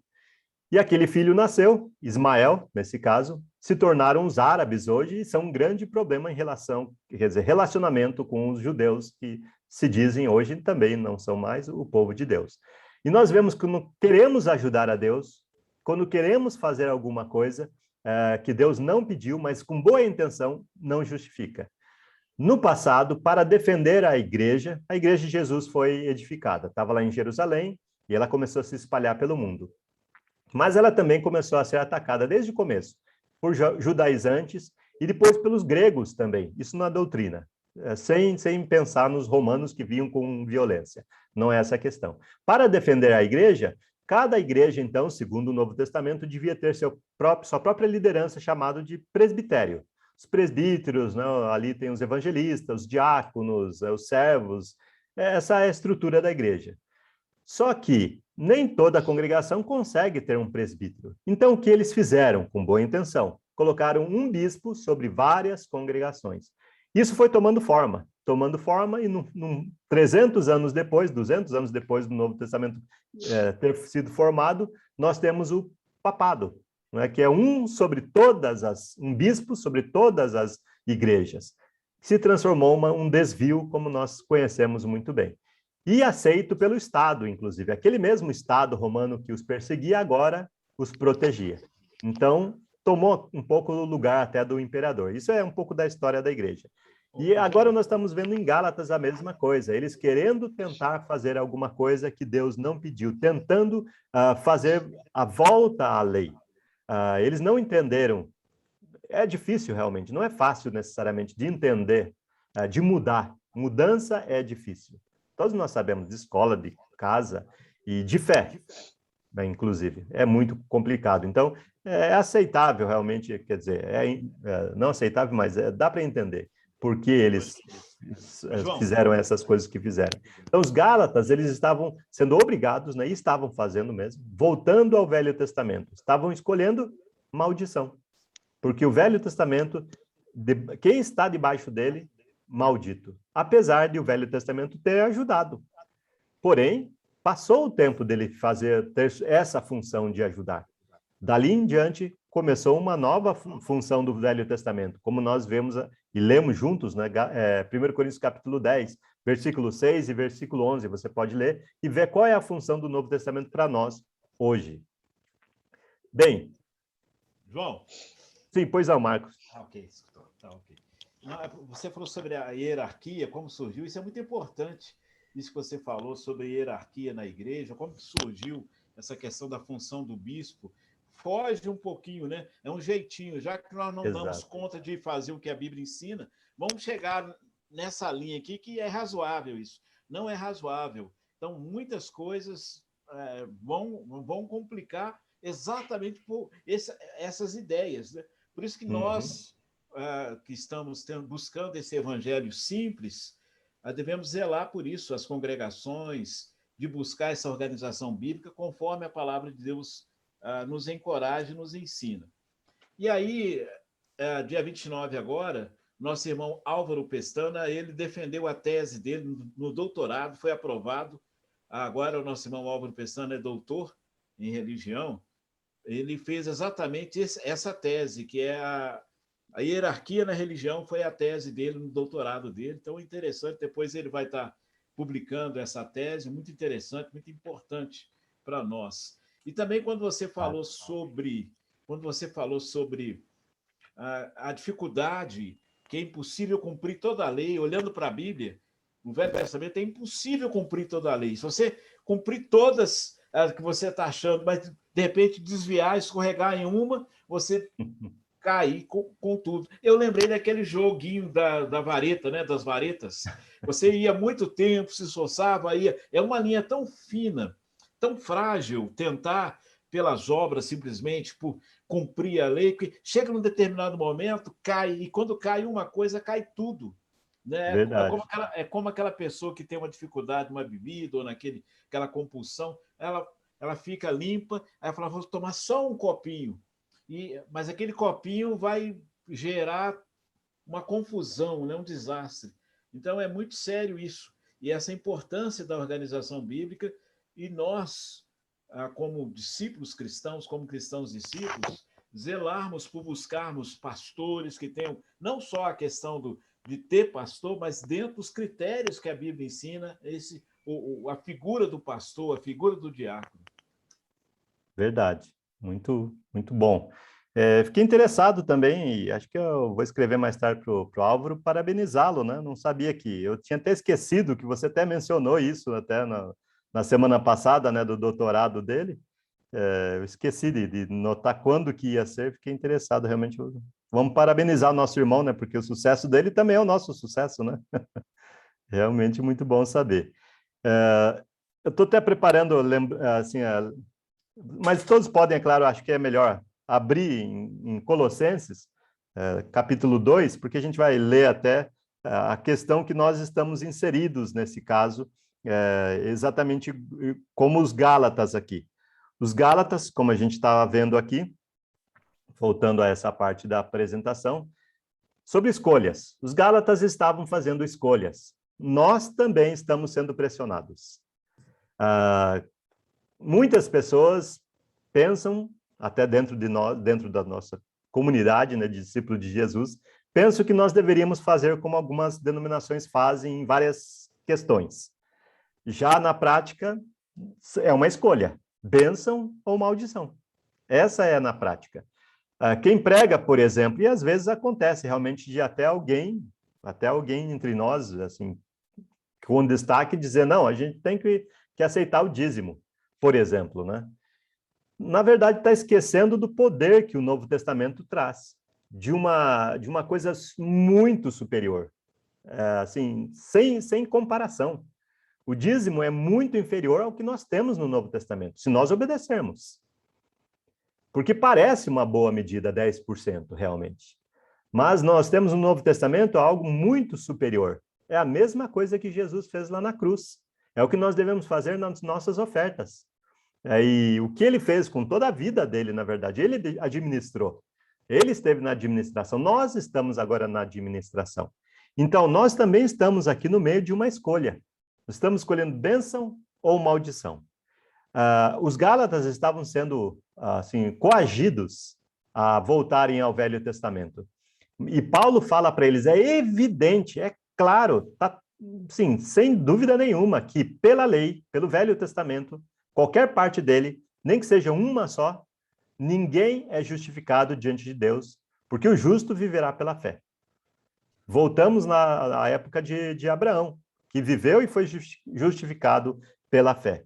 Por isso mesmo, então, Colossenses, capítulo 2, versículo 16, até o versículo 19, 20 ainda, nossa, ele tem muita coisa, difícil parar algum ponto de leitura, mas é necessário. Então, capítulo 2 de Colossenses, versículo 16, ele diz, portanto, não permitam que ninguém os julgue pelo que vocês comem ou bebem, ou com relação a alguma festividade religiosa ou a celebração de luas novas, dos dias de sábado. Essas coisas são sombras do que havia de vir. A realidade, porém, encontra-se em Cristo. Não permitam que ninguém que tenha prazer numa falsa humildade e na adoração de anjos os impeça de alcançar o prêmio. Tal pessoa conta detalhadamente suas visões. E sua mente carnal a torna orgulhosa. Trata-se de alguém que não está unido à cabeça, a partir da qual todo o corpo sustentado e unido por seus ligamentos juntas efetua o crescimento dado por Deus. E aí, a partir do versículo em diante, ele diz, você morreu com Cristo. E se alguém tinha nascido debaixo da lei, tinha morrido com Cristo e morrido para a lei. Então, é evidente, de várias maneiras. Hoje nós temos até vários outros recursos, além de Gálatas. Nós acabamos de ver aqui Colossenses, também escrito pelo apóstolo Paulo. E nós temos vários outros recursos para dizer, com mais segurança agora, e afirmar de fato, é evidente que o Velho Testamento não justifica ninguém diante de Deus. E nós devemos procurar realmente viver pela fé. Pela fé. É o que nós devemos buscar. Porque a fé é que dá o valor que Cristo tem. O que ele fez lá na cruz por nós. Cristo nos resgatou da maldição da lei. Já que quem está debaixo da lei está debaixo da maldição, Cristo nos resgatou debaixo da maldição, fazendo-se ele próprio maldito em nosso lugar. Porque está escrito, maldito todo aquele que for pendurado em madeiro. Então veja só que Jesus, tendo morrido na cruz, isso Gálatas capítulo 3, versículo 13, ele nos liberta, ele morre por nós, ele morre no nosso lugar, e ele morre por nós. Nós merecíamos realmente morrer, espiritualmente falando, inclusive, não só fisicamente. Porém, Jesus fez tudo isso por nós. Porque aquele que morre cheio de pecados, como Jesus morreu, para onde vai? Bom, foi para lá exatamente que Jesus foi, porém, assim como tendo morrido sem pecado nenhum, foi resgatado pelo Espírito Santo da morte pela ressurreição. O Evangelho, voltando a falar agora sim, novamente, né? Claro que, por exemplo, quando você lê Marcos, ele diz que ele vai falar sobre o Evangelho, e aí ele começa a contar a vida de Jesus. O que é Evangelho? Evangelho, por exemplo, é a vida de Jesus também. Os ensinamentos de Jesus, todos os ensinamentos de Jesus fazem parte do Evangelho. O que mais? O Evangelho tem outras coisas que você conhece já, né? Por exemplo, Boa Nova, o significado da palavra em si você conhece. Aqui em Gálatas nós vimos mais um conceito do que é Evangelho. Bênção a todas as nações. Isso é Evangelho. Gálatas capítulo 3, versículo 8, nós já passamos por esse ponto, né? E vimos, basicamente aqui, ou no caso o apóstolo Paulo também fala sobre isso em Coríntios capítulo 15, que o Evangelho, ele resume dessa maneira, né? O Evangelho é a morte de Jesus, então Jesus se fez maldito no madeiro. Gálatas capítulo 3, versículo 7. É sepultamento de Jesus, onde ele coloca lá todos os nossos pecados, e também, claramente, a ressurreição de Jesus, nos dando uma liberdade de vida, não libertinagem, não podemos fazer o que quisermos. Estamos debaixo da lei ainda, mas agora, é claro, de Cristo, não na lei como era a lei do Velho Testamento, e a gente vai falar daqui a pouco, afirmando, usando Gálatas, por que ela foi dada, por que a lei foi dada. Então, agora sim, Gálatas capítulo 3, versículo 14. Para que a bênção de Abraão chegasse aos gentios. Foi por isso que Jesus morreu. Em Cristo Jesus, a fim de que recebêssemos pela fé o Espírito prometido. Então, Jesus morreu para que aquela promessa... Qual é a promessa? A promessa é aquela que nós vimos, acabamos de ver aqui, novamente. Gálatas capítulo 3, versículo 8. Para que todas as nações fossem abençoadas, foi que Cristo morreu na cruz. Foi sepultado e ressuscitou. E pela fé, hoje, nós recebemos o Espírito Santo. Então, foi esse o motivo da ressurreição, da morte, sepultamento e ressurreição de Jesus. Pois não, alguém que gostaria de Rosi, até Sim, pegando Rosi. essa lógica que você colocou, que a bênção são para todas as nações, lá em Gênesis, no capítulo 12, ele já fala, farei de você um grande povo e abençoarei. Tornarei famoso o seu nome e você será uma bênção. Então, de lá, Exatamente. essa bênção, né? A gente pode colocar que... Muito obrigado. Exatamente isso. De lá. Então, o evangelho já está pregado lá, desde lá, já está pregado o evangelho. Então, o evangelho vem antes do Velho Testamento, né? O Velho Testamento, ele vem... Claro, Deus tem um objetivo, Deus tem um motivo para isso. A gente vai ver alguns deles a partir aqui da nossa continuidade da nossa leitura também. Não vou me adiantar muito, porque vamos ver ainda. Agora a gente vai para uma segunda parte. A gente estava na primeira parte ainda, desde a semana passada, né? Da semana passada a gente começou uma primeira parte falando sobre os objetivos assim dessa lei. Mas agora a lei e a promessa. E está baseado, claro, em Gálatas capítulo 3, do versículo 15 até o versículo 20. Para isso, vamos começar com uma leitura aqui. Irmãos, falo em termos humanos. Ainda que a aliança seja meramente humana, uma vez ratificada, ninguém a revoga ou lhe acrescenta alguma coisa. Ora, as promessas foram feitas a Abraão e ao seu descendente. Não diz e aos seus descendentes, como se falando de muitos, porém, como falando de um só, e ao seu descendente, que é Cristo. E digo isto, uma aliança já anteriormente confirmada por Deus não pode ser revogada pela lei, que veio 430 anos depois, a ponto de anular a promessa. Porque se a herança provém da lei, não decorre de promessa, mas foi pela promessa que Deus concedeu gratuitamente a Abraão. Logo, para o que é a lei? Ela foi acrescentada por causa das transgressões, até que viesse o descendente a quem se fez a promessa, e foi promulgada por meio de anjos, pela mão de um mediador. Ora, o mediador não é um só, mas Deus é um só. Continuação, então, da nossa leitura para continuarmos entendendo até e esclarecendo melhor alguns pontos aqui. Bom, perguntas para a gente pensar também aqui. Por que devemos exigir nota fiscal ao comprar um produto? Alguém tem uma opinião formada sobre isso? Por que exigir nota fiscal? Max, por exemplo, não sei se você compra muita coisa, mas você exige nota fiscal? É a nossa garantia. Garantia do produto que estamos levando para casa. Exatamente, né? Para a garantia do produto. Mas aí surge uma segunda pergunta. Quais são as consequências? Consequências, assim, são eventuais, mas é possível, né? De não ter uma nota fiscal. Não sei se já aconteceu com você, de comprar alguma coisa e depois não ter essa garantia. E qual é a consequência? Normalmente é prejuízo. Exatamente, né? E já aconteceu, né? Acho que com todos nós aqui, né? Então, às vezes, a gente não dá tanta importância, né? Mas ela tem sua importância, a nota fiscal. Nós estamos, é claro, falando de uma nota fiscal aqui. A nota fiscal, ela é um contrato. Não deixa de ser realmente um contrato. Ela tem validade, legal, inclusive.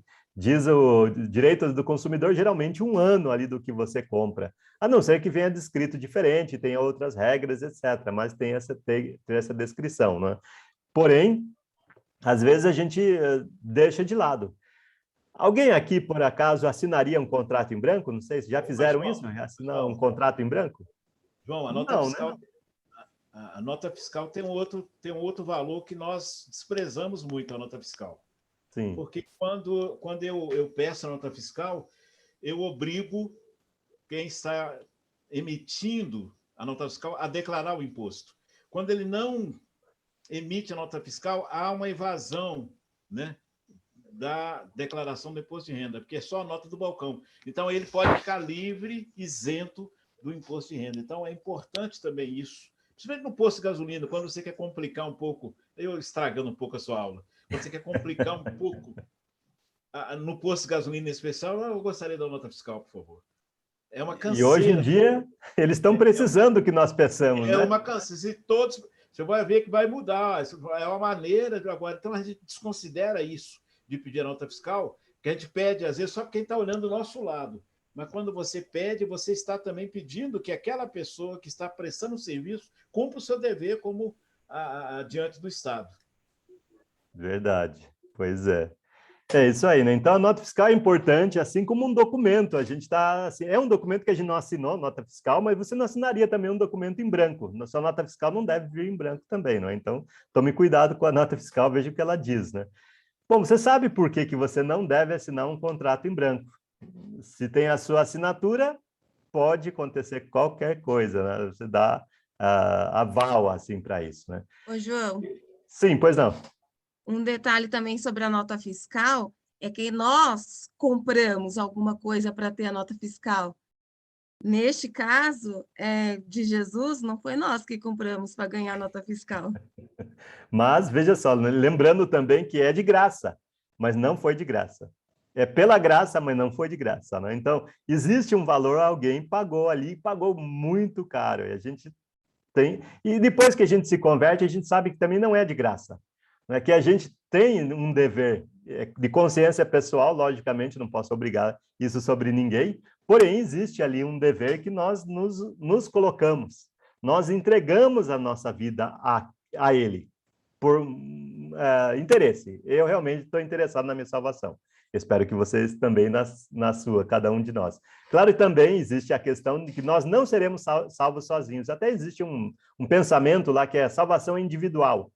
Eu não encontrei essa passagem ainda na Bíblia, né? Que salvação é individual. É claro que eu preciso ter fé, eu preciso ouvir, eu preciso tomar atitude, mas desde que eu fiz isso, não consigo mais ser salvo sozinho. preciso começar a ajudar outras pessoas, preciso me cercar de outras pessoas, enfim, e juntos somente é que nós vamos chegar lá. Veja só que sempre, quem recebia Jesus, sempre recebia mais 12 ou muito mais. Pedro, por exemplo, hospedou Jesus, e um dia alguém fez um buraco no teto dele para baixar um paralítico, né? Isso é receber Jesus, tem consequências, mas sempre são muito boas. Ele vai, com certeza, arcar com muitas dessas consequências também, né? O Guilherme Rancoleta aqui também faz um comentário bastante pertinente, né? Seguir as leis é muito mais fácil do que se converter. O fato de terceirizar a responsabilidade dando tal a quem a fez, a quem fiscaliza. Ser cristão é se responsabilizar pelas suas escolhas e atitudes. Obrigado, Guilherme, pela seu comentário aqui também.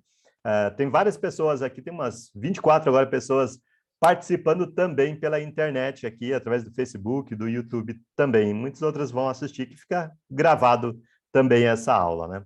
Então, o contrato, ele tem valor. Por exemplo, eu comprei um terreno, paguei tudo e registrei meu nome. Isso tem algum valor, inclusive, diante de Deus? Lógico, claro que tem valor. Até hoje, por exemplo, a terra de Israel, ela está sendo questionada, né? Porque ela tem um dono. Enfim, está lá no Velho Testamento, é o contrato, né, que foi assinado com sangue, inclusive, né, de qualquer maneira. Então, você vê que um contrato entre pessoas tem valor. Muito mais, então, um contrato que é dado por Deus. Então, um contrato, uma vez assinado, mesmo entre homens, tem seu valor. E esse é o argumento agora que o apóstolo Paulo usa em relação ao Velho e Novo Testamento e tal, para nos dizer realmente que devemos ficar na graça e não na lei.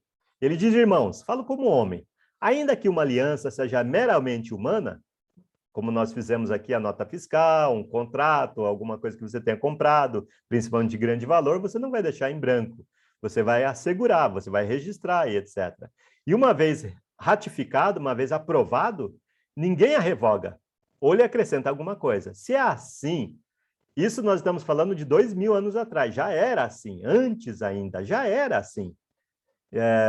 Alguém comprava no tempo de Abraão, comprou um terreno, era dele. E ele tinha documentos para provar já naquela época. Então, imagina, hoje também muito mais, nós temos várias outras questões. Então, devemos usar realmente para os nossos direitos, né? Então, se é assim, uma aliança meramente humana, uma vez ela foi assim aprovada, ninguém a revoga. O acrescenta, e não pode acrescentar nada. Isso é interessante, né? Faz um outro ensinamento, que uma vez nós temos um Novo Testamento já definido, não dá mais para acrescentar nada. Assim como no Velho Testamento também foi o mesmo conceito. Se um contrato assinado entre homens tem seu valor, imagine então uma aliança assinada por Deus. Isso nós estamos falando de uma aliança anterior ao Velho Testamento. Deus fez aliança, que é o Evangelho, com Abraão e o seu descendente, Jesus. Nada pode mudar isso. Gálatas 3, 16 e 17, ele está falando sobre isso. Então, nem o Velho Testamento veio para fazer essa mudança. E é o que Paulo está usando como argumento para eles, dizendo exatamente isso. Olha, o evangelho veio primeiro. Ele foi dado para Abraão pela fé, ele obedeceu, ele agiu e tudo mais, e nós somos da fé, nós somos aqueles que são chamados pelo Espírito Santo. Começamos então no Espírito. Então, hoje em dia também, nós não devemos ir para o Velho Testamento para encontrar a salvação, nós vamos no Novo. E é de lá que nós recebemos o Espírito Santo através, inclusive, de um novo nascimento. Através do batismo, assim como eles se tornaram um povo de Deus passando pelo mar, um batismo houve ali, não é? Em respeito a Moisés, né? Seguindo Moisés. Hoje nós seguindo a Cristo, e Moisés, desde lá do Velho Testamento, Deus já falou para ele, nós temos escrito, não é isso? Que ele traria um líder semelhante a ele, que era Jesus. E tem muitas similaridades entre Moisés e Jesus, que você pode fazer até um estudo pessoal sobre isso. Então, nós temos o descendente já, e nada pode mudar o acordo que Deus fez lá no passado. Sendo assim, o que Paulo fala em Gálatas, ora, as promessas foram feitas a Abraão e ao seu descendente. Não diz aos seus descendentes. A promessa de Deus nunca foi com os judeus.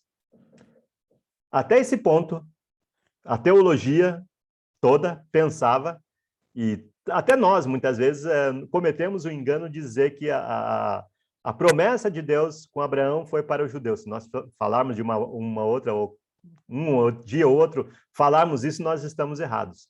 Porque foi para o descendente. No Novo Testamento, no Velho Testamento, enfim, na Bíblia, até uma vírgula, até um tio, nós vemos Jesus até usando esse argumento, né? Não vai passar uma vírgula, um tio. A palavra de Deus vai se cumprir. Nós temos, por exemplo, também o episcopado. Nós sabemos que deve ser presbíteros, bispos na igreja. Sempre plural. Então, não pode ser um só. Então, a gente leva a sério essas coisas. No Velho Testamento também, quando ele fala sobre o descendente, ele não está falando sobre os descendentes. Então, veja a seriedade da palavra de Deus. Até nos mínimos detalhes. E nós devemos continuar fazendo da mesma forma. Então, a promessa foi feita a Abraão e ao seu descendente, não aos judeus. Não existia judeus. Simplesmente, judeus começam a existir basicamente ali da lei em diante. É que eles se tornam de escravos um povo, realmente. E recebem a lei, e aí concretiza-se uma nação. Ele não está falando de muitos, Paulo diz aqui. Porém, como falando de um só, e ao seu descendente. E agora ele aponta especificamente para quem? Ele é Cristo. Esse é o descendente, esse é de que estava falando desde o Velho Testamento. E nós vemos, como nós lemos já, 1 Coríntios, capítulo 10, a pedra era Cristo. Cristo já está lá. Muitas vezes ele aparece e nós não reconhecemos. Ele continua, e digo isso, uma aliança já anteriormente confirmada por Deus não pode ser revogada pela lei. Então, se o evangelho ele foi confirmado por Deus, o Velho Testamento não veio para revogar o evangelho, que veio 430 anos depois, a ponto de anular a promessa. Então, como mencionado anteriormente, Deus deu o evangelho, pré-anunciou o evangelho a Abraão, 430 anos depois é que ele deu a lei. Que aquela tribo, aquela família se tornou uma tribo e aquela tribo se tornou um país, primeiro de escravos e depois, agora libertos ali. Isso tem muitos significados para nós hoje em dia também, a libertação da escravidão do Egito, né? E o Velho Testamento, então, ele não anula o Evangelho. O Evangelho é superior, ele tem primazia ao Evangelho. O Evangelho é a intenção de Deus, sempre foi a intenção de Deus. Deus deu o Evangelho, depois Deus deu a lei. E a lei não revoga o primeiro contrato. O primeiro é como se nós tivéssemos aqui 3 alianças. Claro, o Evangelho, né, um pré-anúncio do Evangelho. A segunda aliança, que seria o Velho Testamento, e nós temos agora um Novo Testamento. Claro que volta a ser o próprio Evangelho, né? Mas agora com questões do Velho Testamento também, que fazem sentido, lógico. A aliança era entre Deus e Jesus, descendente de Abraão segundo a carne. Em Mateus, fala claramente que Jesus era descendente de Abraão. Livro da genealogia de Jesus Cristo, esse livro estava lá no Templo de Jerusalém, quando os romanos vieram no ano 70 depois de Cristo, né? Jesus nasce, morre aos 33, só sendo simplista, né? Jesus nasce, morre aos 33, no ano 33, no ano 70, Jerusalém é destruída. E esse livro da genealogia de Jesus mostrava ele como filho de Davi, filho de Abraão, ele foi destruído, e hoje em dia nenhuma pessoa pode provar que ele tem uma descendência judia, porque esse livro não existe mais, o livro da genealogia. Naquele tempo ainda, você pode ler o Novo Testamento todo, você já deve ter visto isso, nunca ninguém acusou Jesus que ele não era judeu. Ele tinha todos os traquejos do judeu, apesar de ser lá de Belém. Claro, lá do interior, etc., né? Um pouco distante de Jerusalém, o que pode vir bom de lá? Uma terra que não tinha nada, só tinha pedras. Então, até para a gente pensar algumas questões aí, mas enfim. E o livro da genealogia mostrava que Jesus realmente era descendente de Abraão, então ele cumpre a promessa aqui que é feita para o seu passado lá, né? Não sei como posso dizer, a relação assim, não era avô, né? Era muito mais distante, lógico. Então, e digo isto, continua o apóstolo Paulo escrevendo. Uma aliança já anteriormente confirmada por Deus não pode ser revogada pela lei, que veio 430 anos depois, a ponto de anular a promessa. Só repetindo o que nós já vimos para confirmar. Então, por que Deus deu o Velho Testamento? Aí sim, ele chega a esse ponto, que nós até já lemos, né? Gálatas capítulo 3, versículo 19. Por que que Deus pré-anunciou o evangelho e depois, 430 anos, ele deu as leis? Logo, para que a lei? Ela foi acrescentada por causa das transgressões, por causa do pecado, até que viesse o descendente. Então, o Novo Testamento ele tem valor até a morte de Jesus, o Velho Testamento. Tem valor até a morte de Jesus. Da morte de Jesus em diante, nós temos um Novo Testamento, uma nova ordem. O descendente é quem se fez a promessa, e foi promulgada por meio de anjos, pela mão de um mediador. Então, assim, veio o Velho Testamento até nós. Se vocês até me permitem, vamos abrir em Hebreus, para a gente ver rapidamente aqui. Hebreus, capítulo... Estou tentando lembrar que era uma passagem que eu não tinha planejado, mas Hebreus, capítulo 1, versículo 1. Aqui ele dá uma... Eu vou usar, talvez até aqui, a tela para talvez até desenhar um pouquinho, para a gente só ver rapidamente aqui a vinda da lei. Né? Como que o Velho Testamento chegou, inclusive, até nós hoje em dia. Então, tem um espaço aqui. Mas Hebreus, capítulo 1, versículo 1. Há muito tempo, Deus falou, muitas vezes, e de várias maneiras, aos nossos antepassados, por meio dos profetas. Então, tudo começa com Deus. É assim que tudo começa.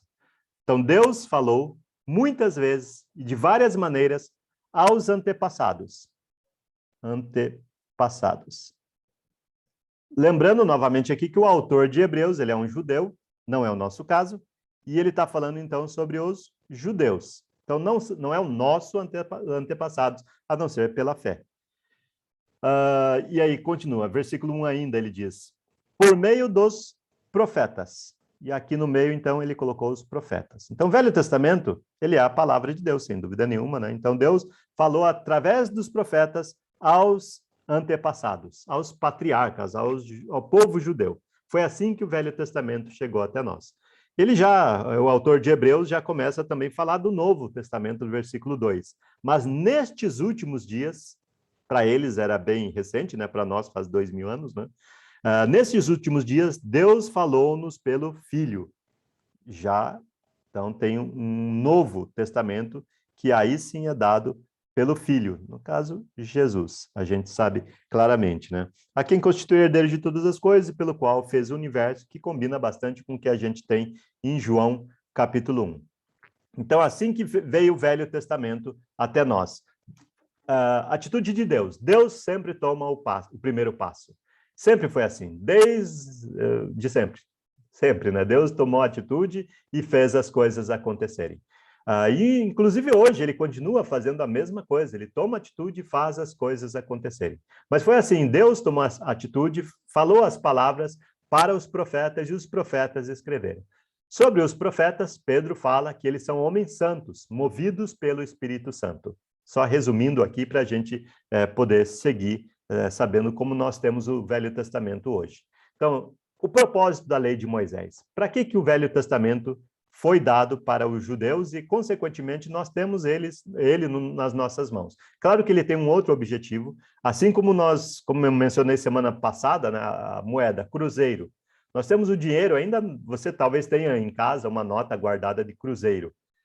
É dinheiro? É dinheiro. Está lá, o papel dinheiro, inclusive bem impresso, etc. Mas você não pode pegar nem sequer que for R$1.000, 1.000 cruzeiros, desculpa, 1.000 cruzeiros e ir no mercado. Por quê? Mesmo sendo dinheiro, não tem mais valor. Assim como o Velho Testamento, palavra de Deus, inspirado pelo Espírito Santo, escrito pelos profetas, para homens santos, etc. Sim, sem dúvida. E por que então nós não devemos obedecê-lo? Porque ele perdeu o valor. Porque, como acabamos de ler, vai até o descendente. Até a chegada do descendente. Foi por isso que o Velho Testamento foi dado. Vamos repetir aqui rapidamente para que a gente possa pegar esse ponto também. Então, logo para que é a lei? Ela foi acrescentada por causa das transgressões, até que viesse Jesus, o descendente. Tá? A gente já passou por este ponto aqui, só para relembrar e fazer algumas aplicações para as nossas vidas. e na prática até. Vamos então a uma leitura aqui, continuação do nosso estudo de hoje. Seria então a lei contrária às promessas de Deus? Essa parte parece muito quando você está lendo Romanos, né, capítulo 5, 6 em diante lá, né? Seria a lei contrária às promessas de Deus? De modo nenhum. Porque se fosse promulgada uma lei que pudesse dar vida, então a justiça seria de fato procedente de lei. Mas a Escritura encerrou tudo sob o pecado, para que, mediante a fé em Cristo Jesus, em Jesus Cristo, a promessa fosse concedida aos que têm fé. Relendo, né? Versículo 23. Mas, antes que viesse a fé, estávamos sob a tutela da lei, e nela encerrados, para essa fé que, de futuro, haveria de ser revelada. De maneira que a lei se tornou nosso guardião para nos conduzir a Cristo, a fim de que fôssemos justificados pela fé. Eu acho que quando nós falamos um pouco sobre isso, né, por que o Velho Testamento foi dado, a Rosia também respondeu a essa parte, e acho que estava até lembrando desse trecho aqui, né, Rosia? Imagino que você devia estar lembrando desse trecho aqui. E, de fato, estava correta, foi uma resposta bem apropriada mesmo, né? Bem, tendo lido essa parte, vamos rever alguns versículos aqui. Na verdade, é a continuação da nossa leitura, tem mais.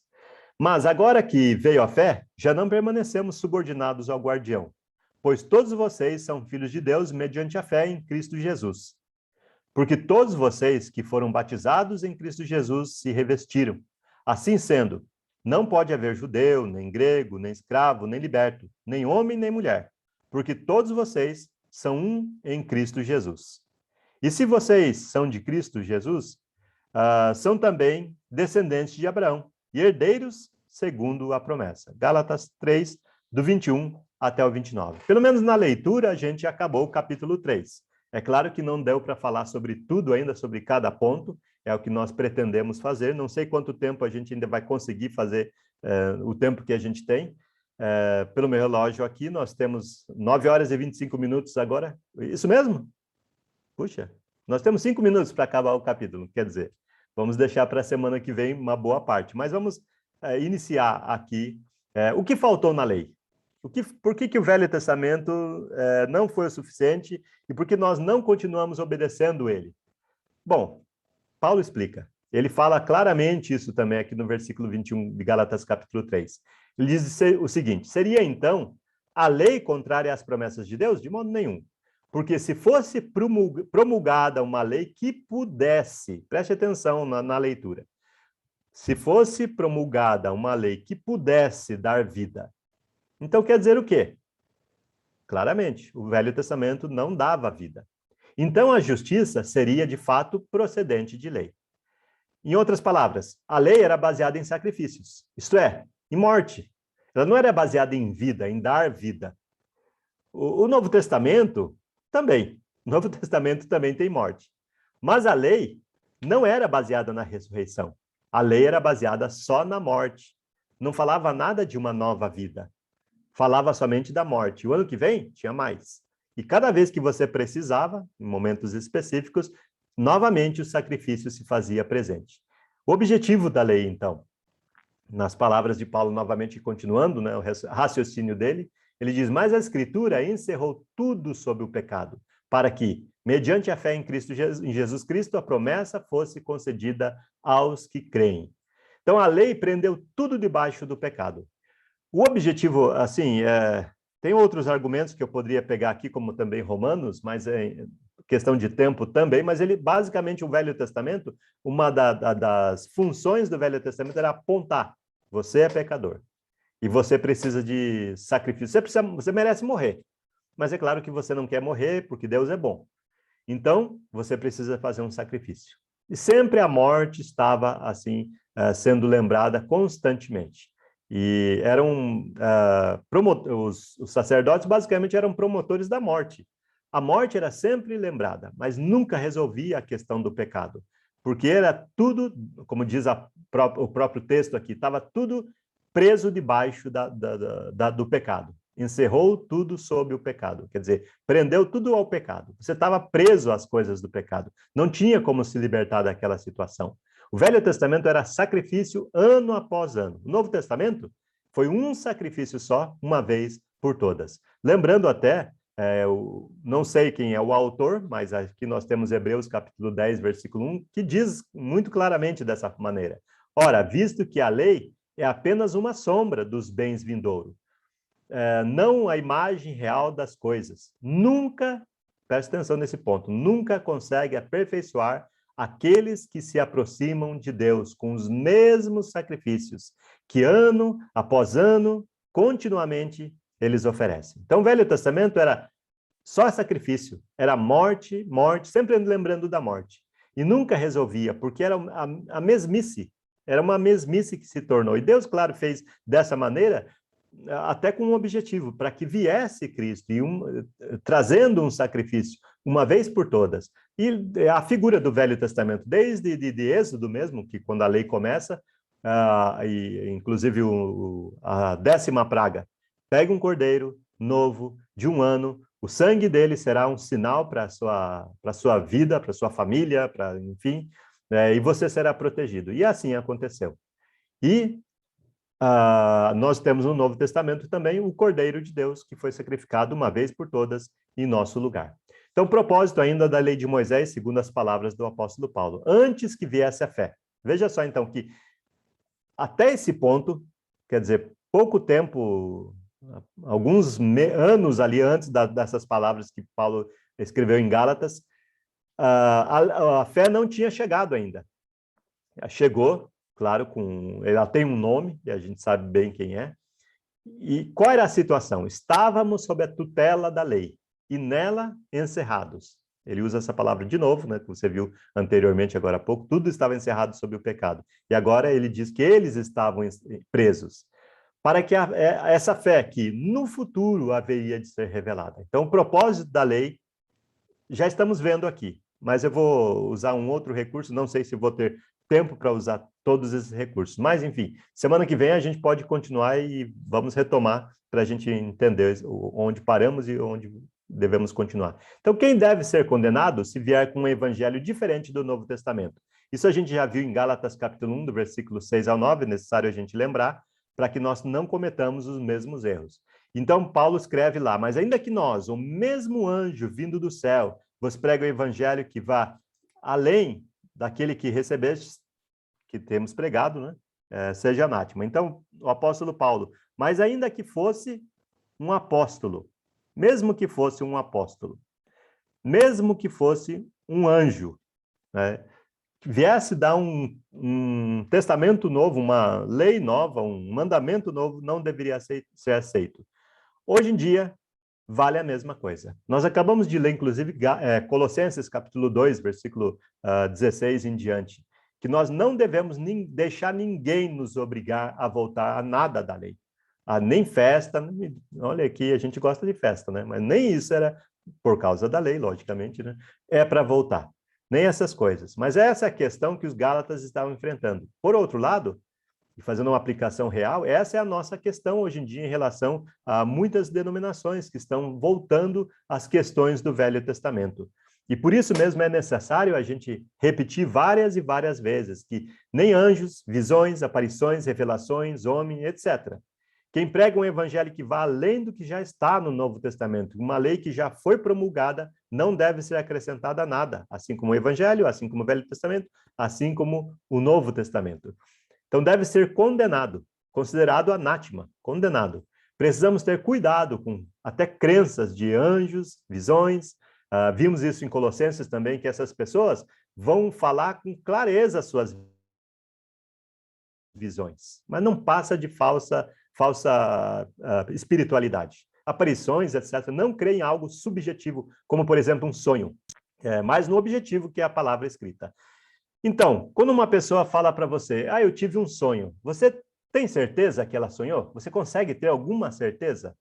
Mesmo que ela diga coisas assim que sejam assim, reais, você não pode dizer que ela sonhou, porque o sonho pertence só a ela. Foi uma experiência pessoal só dela. Se ela disser para você, eu tive uma visão, foi uma experiência, talvez se real, que só ela teve, você não tem como provar isso. Então, isso é uma coisa subjetiva. Já o objetivo é dizer para você, olha, está escrito aqui, e você abre na sua Bíblia e está escrito mesmo. Isso é o objetivo. Está bem claro aqui, né? Você pode mostrar referências, hoje nós temos referências, né? Capítulos, versículos, etc. Então, nós não devemos deixar, assim como aconteceu lá com os Gálatas, de ter uma crença subjetiva. Então, subjetivo, disse que é válido para um só sujeito, que a ele pertence, pois integra os domínios das atividades psíquicas, sentimentais, emocionais, suas vontades, etc. Por exemplo, sonhos, visões, aparições, etc. Já o objetivo é válido para todos, não apenas para um indivíduo. Então, isso é importante a gente saber, para a gente entender que nada deve ultrapassar o que está escrito. E devemos ficar somente com a palavra de Deus. Então, e basicamente, voltando ao ponto, o Evangelho. Nada, nem o Velho Testamento, muda o Evangelho. Então, nós voltamos para o Evangelho com Jesus. Semana que vem, então, a gente continua falando sobre o Evangelho, né, e o valor do Velho Testamento em relação ao Evangelho. Muito obrigado a todos. Quero agradecer a todos a presença, a participação de todos também. Novamente, obrigado ao Marcos e ao SBN, que têm promovido essas aulas. Que Deus possa dar edificação aos irmãos, e esse é o objetivo, né? E também formação aos irmãos. Afinal de contas, como sempre temos dito, né, precisamos de missionários, e um dos papéis do SBN é esse. Eu espero que a longo prazo, também mesmo, curto prazo, na verdade, né, a curto e médio prazo, vocês preparem missionários para enviar para capitais e cidades que sejam necessitadas, e realmente devem ter muitas ainda, com certeza tem, né? Ok, João, se Deus permitir, já estamos ansiosos. Na próxima segunda teremos a nossa quinta aula dessa epístola de Paulo. Eu ia falar carta, mas como você falou lá, vou te dar uma moralzinha, tá bom? Obrigado. Vou falar carta, não vou falar a epístola de Paulo aos Gálatas.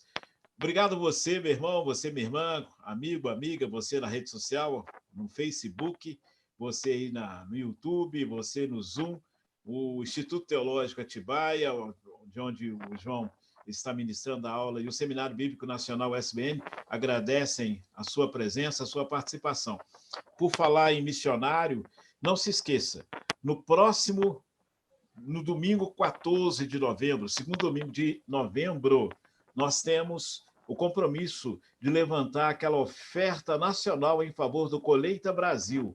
Colheita Brasil, que tem o propósito de estabelecer congregações das igrejas de Cristo nas capitais, onde ainda não existem. Então, não se esqueça de separar aquela oferta específica para o Colheita Brasil, lembrando que essa oferta não é para você tirar da sua oferta pessoal, né, na sua congregação, é uma oferta extra, ok? Então, por favor, Colheita Brasil, dia 14 de novembro, nós vamos ter essa oferta nacional em favor do Colheita Brasil. Deus seja louvado pela sua vida, a graça do Senhor Jesus Cristo, o amor de Deus, a comunhão do Santo Espírito seja com todos. Tenham todos uma boa semana, um feriado na graça e na presença de Deus, tá bom? Deus seja louvado. Você estava despedindo também, né, João, com a turma aí lá do Face e do canal no YouTube aí, né? Quinta-feira, se Deus permitir, teremos aí o programa Comunhão, às 21 horas, pelo Facebook, não é isso? Está fechado. Desculpa, eu estava sem som, mas é isso mesmo. Muito obrigado por lembrar disso, né? E, de fato, né, todas as quintas-feiras ou terças-feiras a gente tem o programa Comunhão Mulher, que é amanhã, às 21 horas, e também às 21 horas o programa Comunhão. Nós estamos falando sobre o jovem e a igreja, né? Um assunto que não só para agora, né? Quer dizer, para o futuro. E em breve esses jovens não serão mais jovens, né? Então temos que falar com eles sobre eles agora, né? Está na hora. Amém. Um abraço a todos, meus irmãos. Deus abençoe a todos.